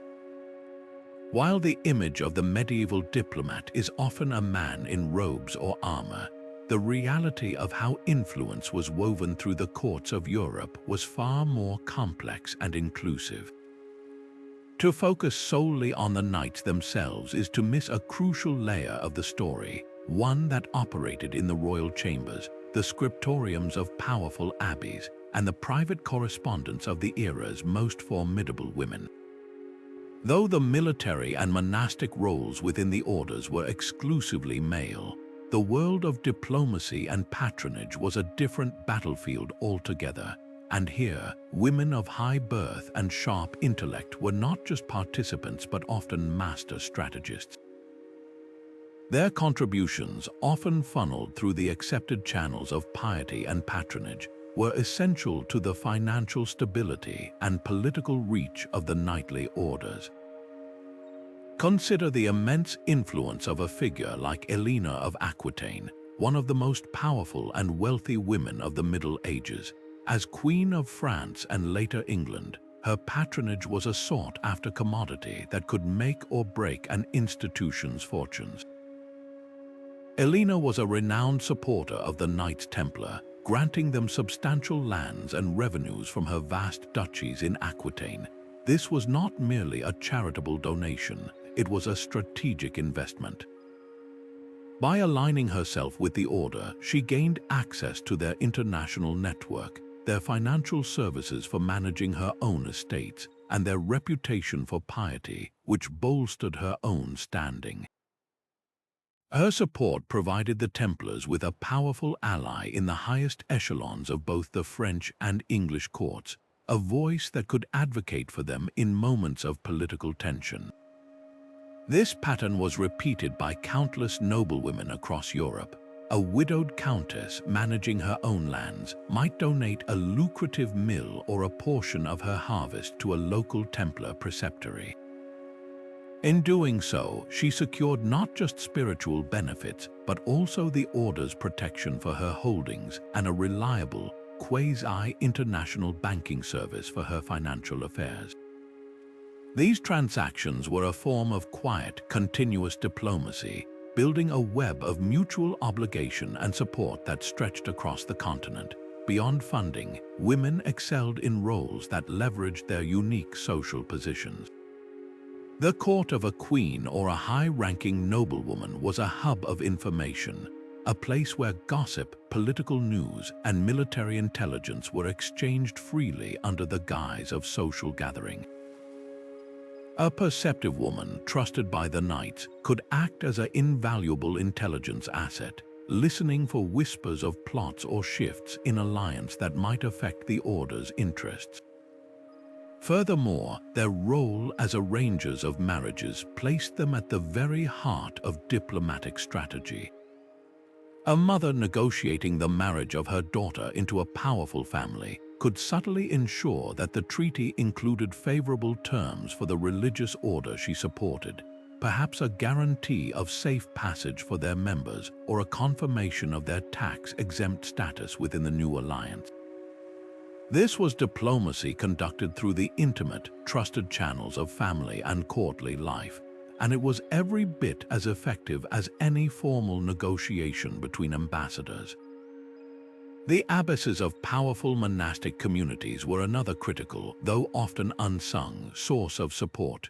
Women like Hildegard of Bingen commanded immense respect, corresponded with popes and emperors, and managed vast networks of land and influence. A letter of recommendation from a revered abbess could open doors that were otherwise closed, granting a knightly order access to a prince-bishop or a reluctant monarch.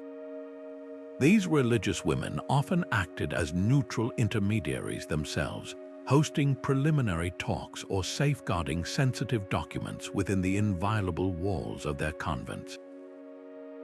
Their convents could serve as way stations and safe houses for order members traveling on delicate missions, providing a level of discretion and security that was hard to find elsewhere.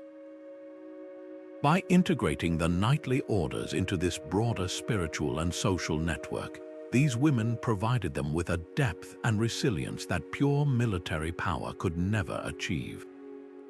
Their story reminds us that power in the medieval world was a collaborative endeavor, a tapestry woven from many different threads, and to ignore the contributions of women is to fundamentally misunderstand how these intricate networks of influence truly functioned. In an age without digital encryption or secure satellite links, the knightly orders turned the simple act of sending a message into a high-stakes art form. Their survival depended on the ability to communicate across vast distances without their plans being intercepted by rivals, spies, or hostile powers.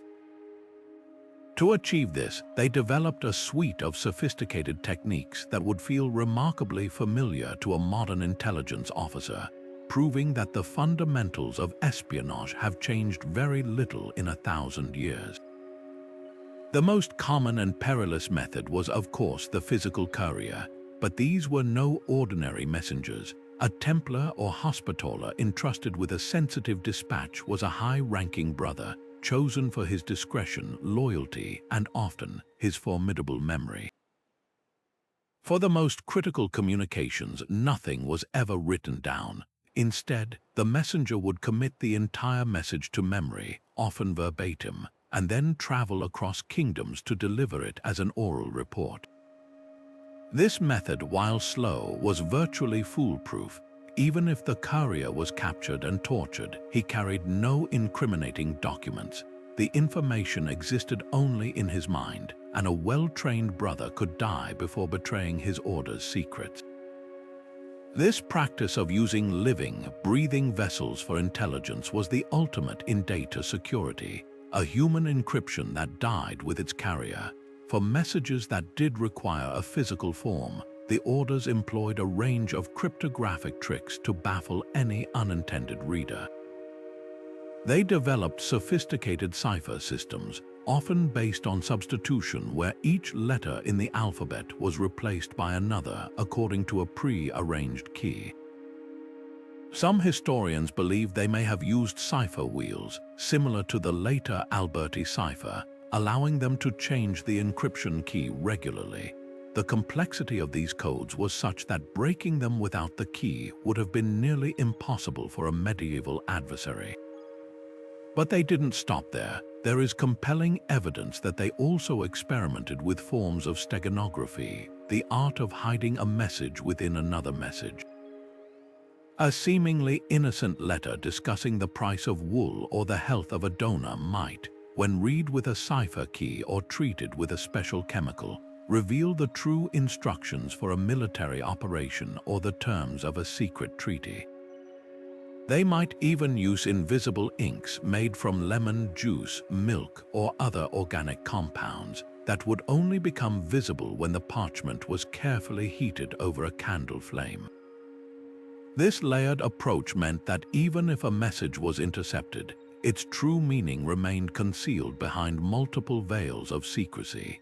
The security of the message itself was only half the battle. Ensuring it reached the right hands was the other.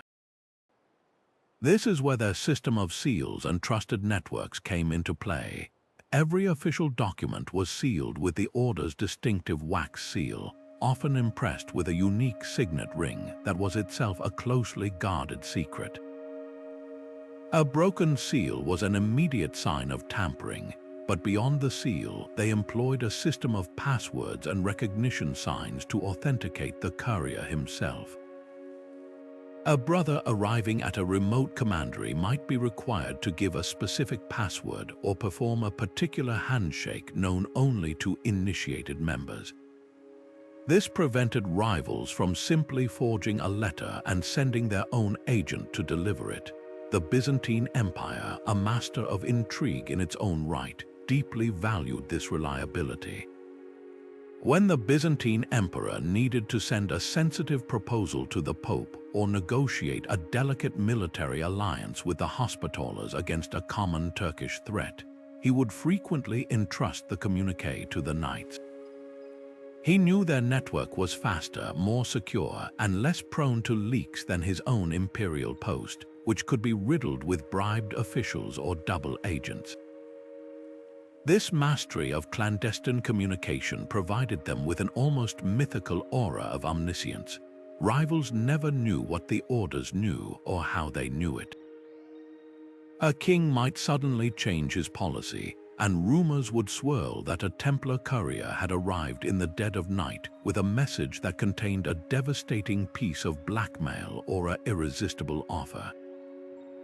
This perception of being everywhere and knowing everything was a psychological weapon in itself, often deterring aggression more effectively than 1,000 knights. Their innovations laid the groundwork for the entire field of modern cryptography and secure communications. The principles they established the need for unbreakable codes, secure authentication, and trusted channels are the very same principles that underpin today's digital encryption, electronic banking security, and intelligence operations. In their quest to protect the word, they demonstrated that the most powerful secrets are not just in the message itself, but in the flawless, silent art of its delivery. Yet beyond the battlefields and the backroom deals, the knightly orders quietly became some of the most effective conduits for knowledge and culture the medieval world had ever seen. Their constant movement between Europe and the Levant, and their necessary interactions with Muslim scholars, merchants, and leaders, meant they were perfectly positioned to act as a bridge between two vast and often misunderstood civilizations. This was an unintended yet profoundly significant consequence of their presence in the East. While the official narrative was one of holy war and religious conquest, the day-to-day reality was one of inevitable and fruitful exchange, where ideas, technologies, and customs flowed in both directions, fundamentally altering the course of European development. One of the most transformative imports, one we take for granted every single day, was the system of Arabic numerals. Imagine trying to do complex mathematics or advanced accounting with the clunky Roman numeral system, where a simple multiplication problem could fill an entire parchment scroll. European merchants and scholars were trapped in this mathematical dark age. Through their sustained presence in the Holy Land and their diplomatic engagements with the sophisticated courts of the Middle East, the knights were exposed to the vastly superior Arabic system, which included the revolutionary concept of zero. They quickly recognized its immense practical value, especially for their own sprawling banking and financial operations. Templar treasurers, managing the complex ledgers of kings and pilgrims alike, began adopting these new numerals for their calculations. They were simply more efficient, more accurate, and far easier to use for the intricate international transactions that were the lifeblood of their order.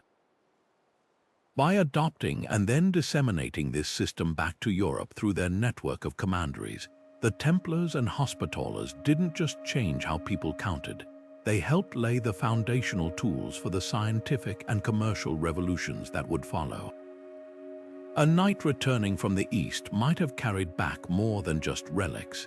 He could have carried the very numerical language that would one day help design cathedrals, chart ocean voyages, and unlock the laws of physics. The exchange of medical knowledge was equally profound. Medieval European medicine was often a grim blend of superstition and rudimentary practices, lagging far behind the advanced techniques of the Islamic world.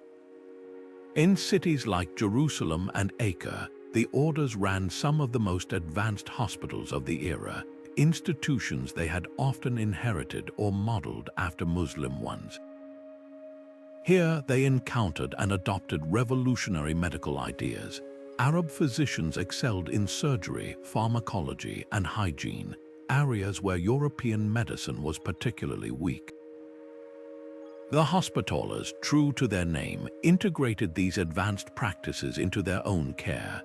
Their infirmaries became centers of medical learning, where complex surgical procedures were performed, and where a vast pharmacopoeia of herbs and drugs, knowledge largely borrowed from Arabic texts, was employed to treat the sick and wounded. They understood the importance of cleanliness and quarantine long before these concepts became standard in the West. Wounded crusaders and pilgrims treated in these hospitals would return home with stories of miraculous cures and effective treatments, slowly seeding European consciousness with new ideas about medicine and healing. The knights, through their role as caregivers, became the primary vector for this life-saving knowledge, demonstrating that the most valuable spoils of their expedition were not just silks and spices, but the very ideas that could alleviate human suffering. This cultural bridge also extended to the realm of commerce and daily life. The orders developed a taste for the luxuries of the East: silks, spices, citrus fruits, and sugar, and they established the trade routes to import them. But it wasn't just the goods themselves that traveled west, it was the technologies behind them. Techniques for refining sugar, for instance, were learned from their Muslim counterparts and later established on the order's own estates in Cyprus and Rhodes. The intricate irrigation methods, known as qanats, used to make the desert bloom were observed and adapted for use in the arid regions of Spain and Sicily that were under their control or influence. Even architectural ideas flowed back. The thick, concentric walls and strategically placed arrow slits that defined the formidable Crusader castles were a direct response to and adaptation of Islamic military architecture. This was not a one-way street of appropriation. It was a genuine, if often unacknowledged, dialogue. The orders also introduced Western concepts to the East, from certain styles of fortification to aspects of administration and law. In the bustling markets of Acre, a strange alchemy occurred. A Templar sergeant might barter with an Arab merchant using a mixture of French and Arabic, their transaction facilitated by a Syrian Christian translator, while a German mercenary looked on. In these moments, the abstract idea of a clash of civilizations gave way to the pragmatic reality of human interaction, trade, and mutual need. The knightly orders, by their very presence in this volatile crossroads, became the essential brokers not just of treaties, but of the very cultural and intellectual currents that would eventually help pull Europe out of the Dark Ages and set the stage for the Renaissance. Their greatest diplomatic achievement may have been this unwritten, peaceful treaty of knowledge, proving that even amidst the drumbeat of war, the human impulse to learn and connect could still find a way to build bridges. Behind every treaty brokered and every alliance secured lay a deep, almost instinctual understanding of the human heart. The knightly orders were far more than just strategic thinkers or financial masterminds. They were early pioneers of psychological persuasion, tailoring their diplomatic approaches to the deepest fears and highest aspirations of the rulers they engaged with. Their success was built not just on what they offered, but on how they offered it, framing their proposals in a language that resonated on a profoundly personal and emotional level. They recognized that to move a king, one must first understand what moves him, whether it was the fear of damnation, the desire for glory, or the simple human need for security and respect. Consider the potent tool of religious rapport. In an age where faith was the central pillar of identity, the knights could instantly establish a powerful connection with a Christian ruler by speaking the language of shared devotion. A Templar negotiator arriving at the court of a pious king would not begin with demands or financial terms.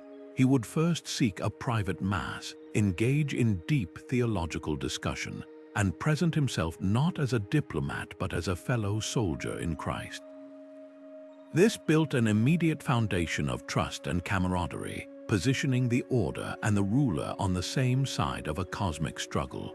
Once this bond of shared faith was established, a proposal was no longer a simple transaction. It was a joint undertaking for the glory of God. A request for troops or funds could be framed as a unique opportunity for the king to earn spiritual merit and ensure his place in heaven, a far more compelling argument than any appeal to mere earthly politics. This transformation of a political negotiation into a holy cause was their masterstroke, making defiance of their proposals feel not just unwise but almost sacrilegious. Yet for those less moved by piety, the orders had other, darker strings to pluck. The subtle, or sometimes not so subtle, invocation of their military might was a classic pressure tactic.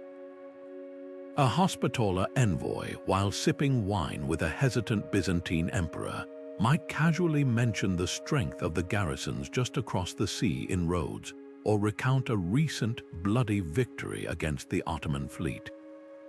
This was never an overt threat, but a carefully calibrated reminder of the consequences of refusal.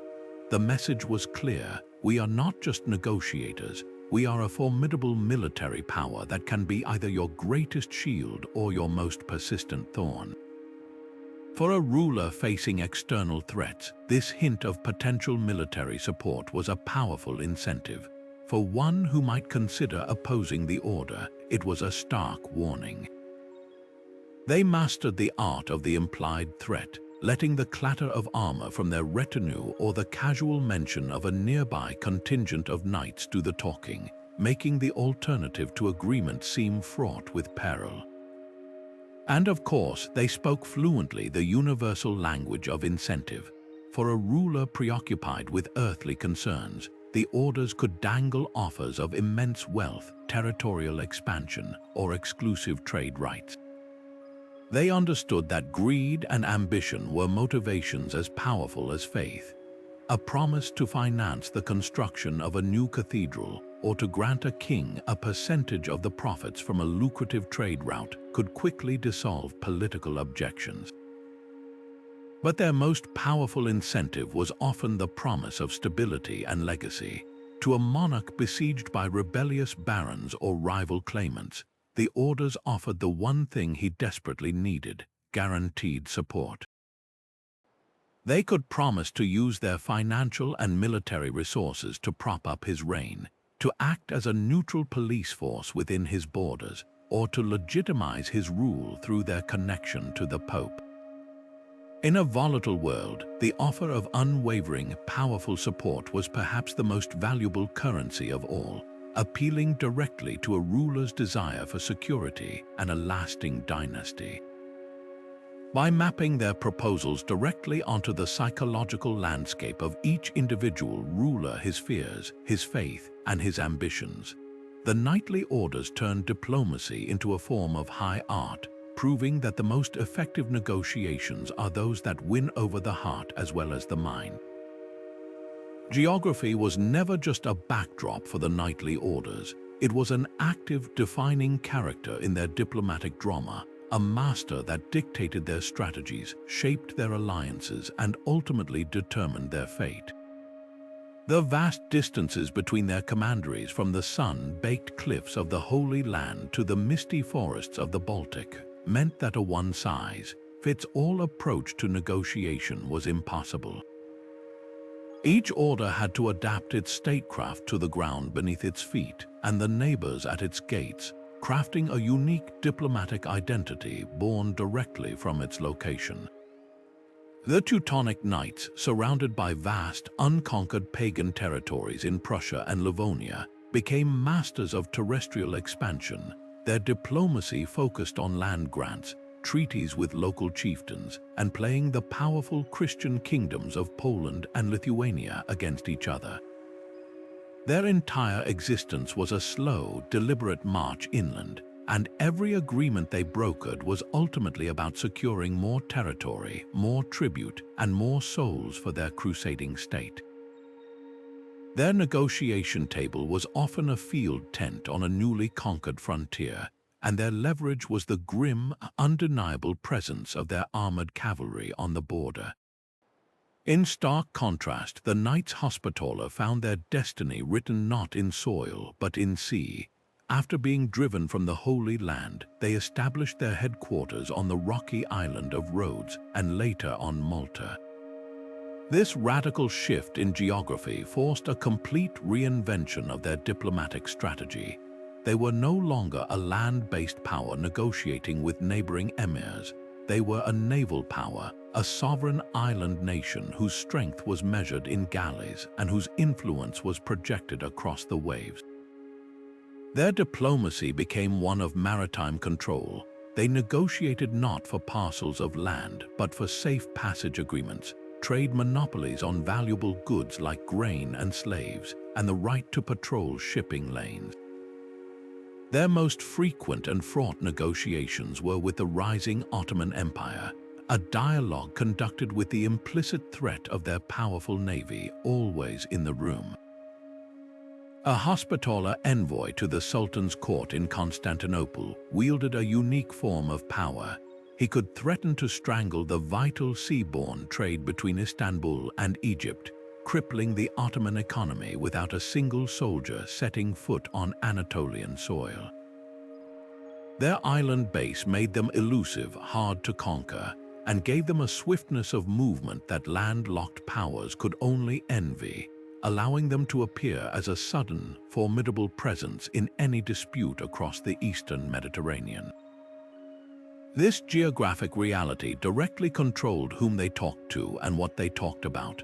A Templar official in the Holy Land would have a Rolodex filled with the names of Seljuk emirs, Armenian kings, and Byzantine governors, and his discussions would revolve around access to sacred sites, rights to fortify castles, and the ransom of prisoners.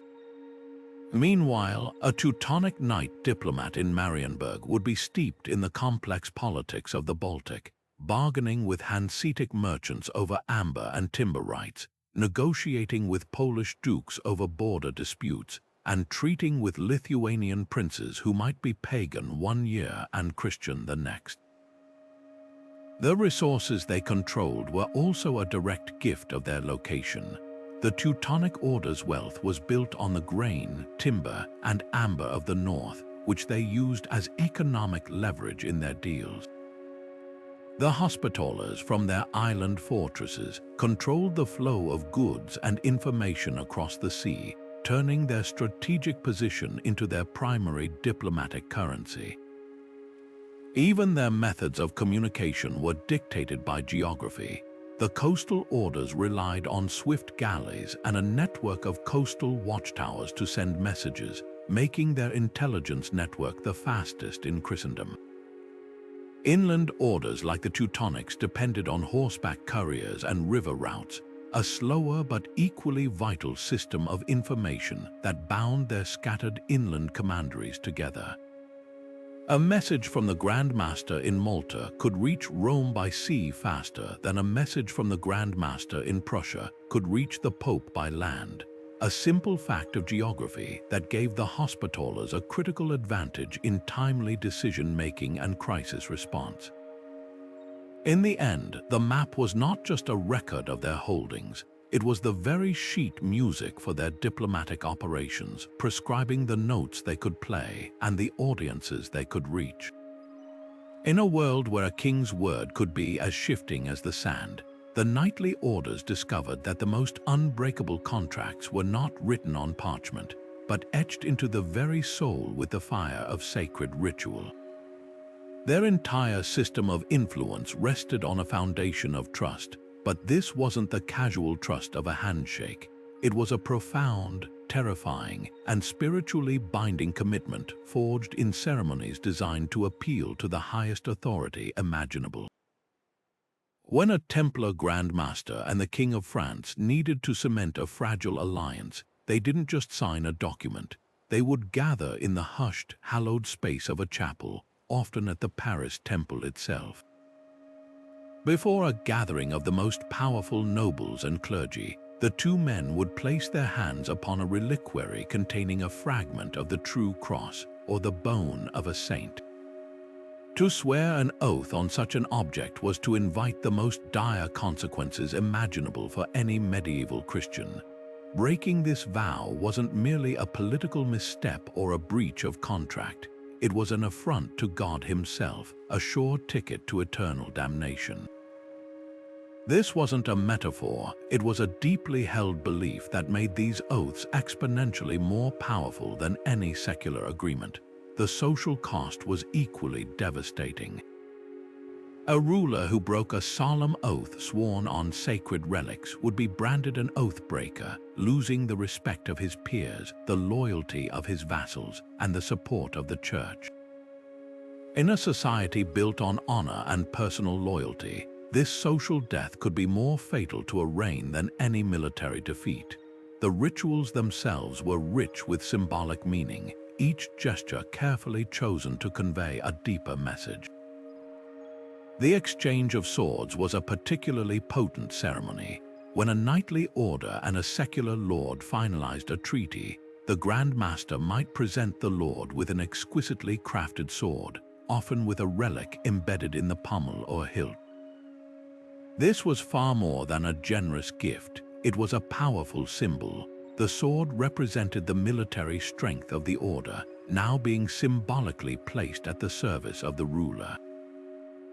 In accepting it, the Lord was not only acknowledging that alliance, but also implicitly accepting the responsibility to use that power justly, in defense of their shared goals. Conversely, a monarch might grant a ceremonial sword to the order, signifying his approval of their mission and his authority over them, even if that authority was largely theoretical. Another common ritual was the shared meal. After hours of tense negotiation, the parties would sit down to break bread together. In the medieval mindset, sharing a meal was an act of profound communion. It created a temporary bond of kinship, a sacred space of truce where former adversaries could find common ground.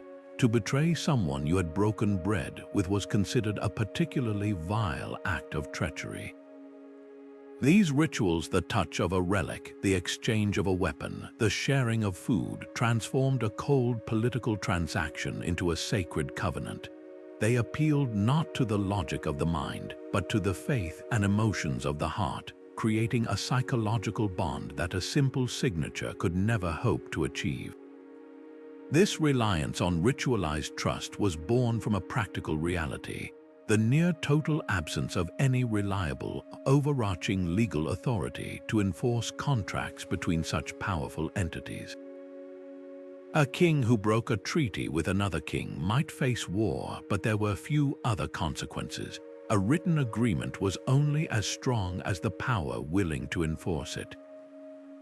But a knightly order, answerable to the Pope, operated on a different plane. Their agreements were underwritten by the entire moral and spiritual authority of the Catholic Church. This gave them a unique advantage. They could act as the ultimate guarantors of a treaty between two secular rulers. Both parties knew that to renege on a deal brokered and sworn before the Templars or Hospitallers was to invite not just the military wrath of the other king, but the organized condemnation of the Church and the knightly order itself. This system created a remarkable stability in an otherwise chaotic political landscape. Partnerships forged in these fiery ceremonies proved incredibly durable, able to survive changes in leadership, short-term conflicts, and the usual betrayals of court politics. The memory of that oath, sworn before God and man, created a durable framework for cooperation that could last for generations. The echo of this practice resonates powerfully in the protocols of modern diplomacy. While we may no longer swear on holy relics, the power of ritual and symbolism remains central to how nations build trust. Consider the elaborate signing ceremonies for major international treaties, where leaders use multiple pens for a single signature, each pen destined to become a museum piece or a gift to a key negotiator. This is a modern ritual conferring honor and making the event memorable and binding in the public consciousness. The exchange of state gifts during diplomatic visits, a carefully chosen piece of art, a cultural artifact, serves the same purpose as the medieval exchange of swords. It's a symbolic gesture of respect and a tangible representation of the new relationship. Even the modern handshake, captured by 1,000 cameras, is a ritualized performance of agreement and mutual respect. The fundamental human need for a ceremony to mark a momentous commitment, to elevate it from the mundane to the significant, is a direct inheritance from a time when a vow was your bond and your bond was your soul. The knightly orders, in their search for a trust that could transcend human frailty, perfected an art that continues to shape how the world makes peace and forges alliances today. Yet, even with their mastery of oaths and sacred rituals, the knightly orders understood that there were times when direct confrontation, or even overt support, was too politically costly. For an organization built on a reputation for piety and honor, being seen to engage in outright aggression against a Christian neighbor or to break a freshly signed treaty could be devastating.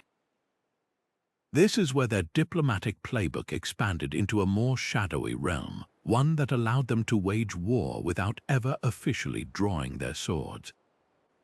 They became early masters of what we now call proxy warfare, leveraging mercenaries and rebel groups to do their fighting for them, all while maintaining the pristine image of neutral holy warriors. This strategy of indirect force gave them a terrifyingly effective tool to shape events from a distance, with a level of plausible deniability that would be the envy of any modern intelligence agency. The use of mercenaries was a particularly calculated choice. Unlike a order's own knights who were bound by vows and a sense of brotherhood, mercenaries were motivated solely by coin. This made them the perfect deniable asset. A contingent of Genos crossbowmen or German men at arms could be hired through a series of cutouts and intermediaries to raid the supply lines of a rival baron who was threatening the order's interests. If the raid was successful, the order benefited from the weakened adversary. If it failed and the mercenaries were captured, they could be easily disavowed. The order could simply claim these were rogue bands acting on their own, and no brother knight would be left alive to testify otherwise. This allowed the orders to punish enemies, secure contested borders, and send sharp, unambiguous messages without ever officially breaking the peace or risking their own highly trained and irreplaceable members in a petty skirmish. But their ambitions stretched far beyond hiring freelance soldiers. At times, they engaged in a form of medieval nation-building, identifying and bankrolling entire proxy armies to serve as a buffer or a thorn in the side of a major rival. A powerful example of this is the Templars' complex relationship with the Armenian Kingdom of Cilicia. Located on the northeastern coast of the Mediterranean, Christian Armenia was a crucial buffer state between the Crusader holdings and the expanding Muslim powers of Syria and Anatolia. The Templars saw immense strategic value in a strong, friendly Armenia. They provided the Armenian rulers with loans, military advisors, and direct shipments of weapons and armor. In essence, they subsidized the Armenian military, ensuring it could act as a persistent and formidable check on their shared Muslim adversaries. The Armenian army became, in many ways, a proxy force. Their campaigns diverted enemy troops, resources, and attention, relieving pressure on Templar strongholds further south. The beauty of this arrangement was its deniability. The Templars could officially remain at peace or even negotiate treaties with Muslim powers while their Armenian allies continued to fight, creating a chaotic and advantageous situation on the ground without any direct Templar involvement. This approach allowed the orders to practice a form of aggressive diplomacy that was incredibly difficult to counter. How does a sultan formally protest an attack when the army that carried it out belongs to a nominally independent kingdom, even if his spies tell him the weapons and gold behind it came from a Templar treasury? It created a fog of war that perfectly served the order's interests. They could destabilize a region to prevent the rise of a unified threat, or they could empower a minor player to keep a major power distracted and off balance. The Teutonic Knights employed similar tactics in the Baltic, providing support and sanctuary to pagan Lithuanian tribes who were resisting the influence of their Christian rivals, the Poles. They were perfectly willing to make a temporary devil's bargain with a pagan group if it meant weakening a Christian competitor who challenged their own territorial ambitions. This was diplomacy stripped of all pretense and ideology, a cold, pragmatic calculation of realpolitik where the end always justified the means. The legacy of this strategy is profoundly enduring.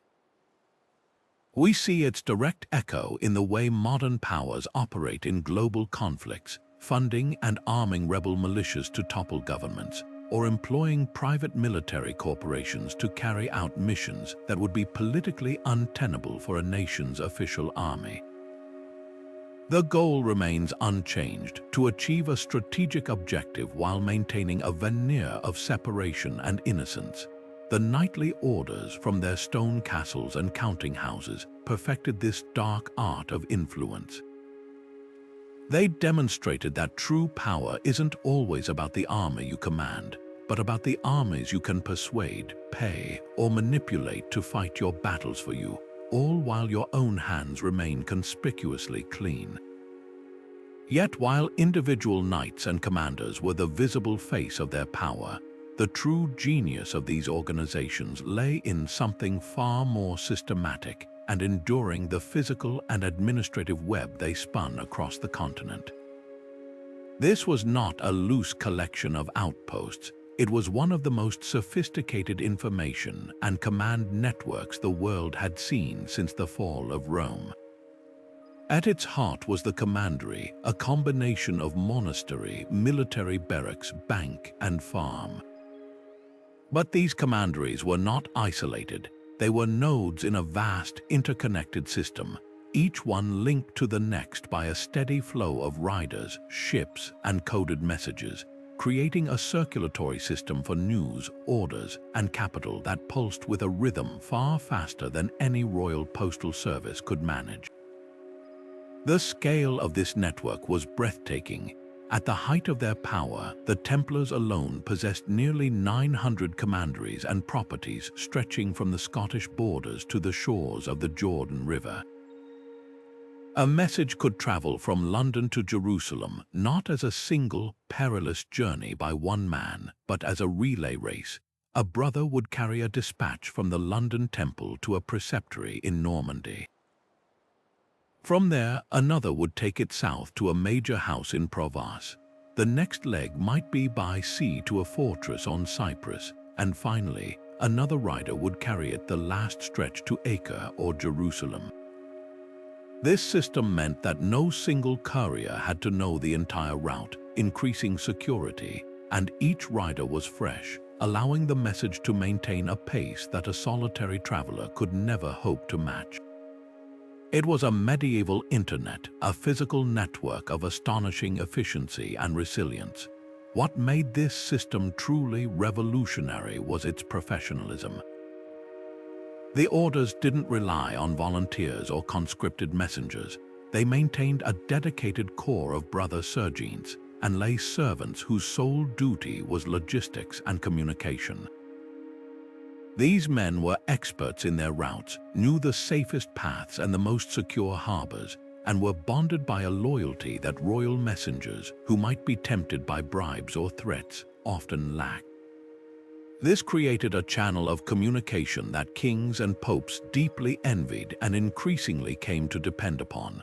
When a monarch needed to send an urgent, confidential letter to an ally across the continent, he would often hand it to a Templar or Hospitaller, knowing it would arrive faster and with far greater certainty than if he had entrusted it to his own men.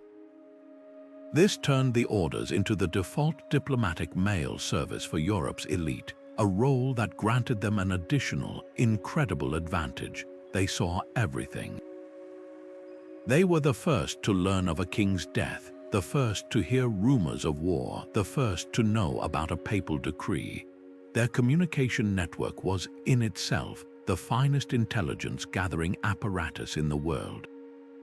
This physical network was mirrored by an equally sophisticated organizational structure. Each major region had a provincial master who reported to the Grand Master at the Order's international headquarters. This was not a suggestion, it was a strict chain of command enforced by vows of obedience. This structure allowed for a remarkable combination of local initiative and central strategy. A local preceptor in England could negotiate a loan with the crown based on his understanding of the local situation, but he operated within strict financial and political guidelines set by his superiors. This meant the order could present a unified, consistent policy across dozens of different kingdoms and languages, something that was incredibly rare in the fragmented feudal world. A promise made by a Templar in Paris would be honored by a Templar in Rome because they were all answerable to the same authority and shared the same information. This reliability made them unparalleled partners. The efficiency of this network gave the orders a critical edge in every negotiation: speed. In a crisis, while a king was still assembling his council and hearing reports from his slow-moving local officials, the knightly orders had already received detailed dispatches from their commanderies in the affected region, analyzed the situation, and formulated a response. They could make decisions with a speed and coordination that left cumbersome royal bureaucracies floundering. This allowed them to seize opportunities: a sudden vacancy in a bishopric, an unexpected death in a noble line before anyone else even knew they existed. It also allowed them to manage risk on a pan-European scale. A bad harvest in England could be offset by surplus grain shipped from their estates in Sicily, all coordinated through their internal messaging system. This ability to see the whole board and move pieces across it with precision made them not just players in the game of diplomacy, but at times the masters of the board itself, demonstrating an organizational prowess that would not be seen again until the rise of the modern corporation. So, as we've seen, the secret diplomacy of these knightly orders reveals a far more fascinating and complex layer of medieval history than the simple tales of chivalry and combat we often hear. It was a world where faith, finance, and force didn't just coexist. They were masterfully intertwined, each strand strengthening the other to shape the very fate of empires. The Knights Templar didn't just protect pilgrims, they built the first true international banking system, using debt as a delicate lever to move kings. The Teutonic Knights weren't just crusaders, They were pragmatic state builders, playing rival powers against each other in a high-stakes game for territory and influence. And the Hospitallers, from their island fortresses, proved that controlling the sea lanes could be more powerful than controlling the land, using economic blockades to force sultans to the negotiating table. These weren't just warriors who occasionally talked. They were diplomats who wore armor, operating in the shadows behind thrones where the real battles for power were won and lost with whispered words and signed parchments. Their story leaves us with profound and timeless lessons that echo far beyond the medieval world. We see the delicate and dangerous balance of power and how influence, when wielded too overtly, can curdle into envy and fear, a lesson the Templars learned in the flames of their own destruction. We see the risks of overreach, as the Teutonic Knights discovered when their relentless expansion finally united their enemies against them. And perhaps most importantly, we see the enduring, paramount importance of two currencies, trust and information. Their entire operation was built on a reputation for reliability, secured by sacred oaths and ruthless efficiency, and fueled by an intelligence network that knew the secrets of Europe before its kings did. In many ways, they understood the game of geopolitics better than the monarchs they served, recognizing that true power often lies not in the public spectacle of the throne room, but in the quiet, confidential meetings that happen just out of sight. This journey into the past isn't just about understanding history, it's about decoding the present, the strategies these orders pioneered, the leverage of economic power, the weaponization of information, the use of proxy forces, and the art of back-channel negotiation are not relics. They are the foundational plays in the modern handbook of statecraft, used by intelligence agencies, multinational corporations, and global institutions. By pulling back the curtain on their world, we gain a new lens through which to view the hidden forces that still shape our headlines today. If this deep dive into the shadows of power has captivated you, consider subscribing for more journeys into the forgotten corners of history. We'd love to hear your thoughts in the comments below. Which order do you believe had the most profound impact? Was it the financial genius of the Templars, the territorial ambition of the Teutonics, or the naval dominance of the Hospitallers? Let us know, and until next time, keep looking beyond the surface. The most fascinating stories are often the ones hidden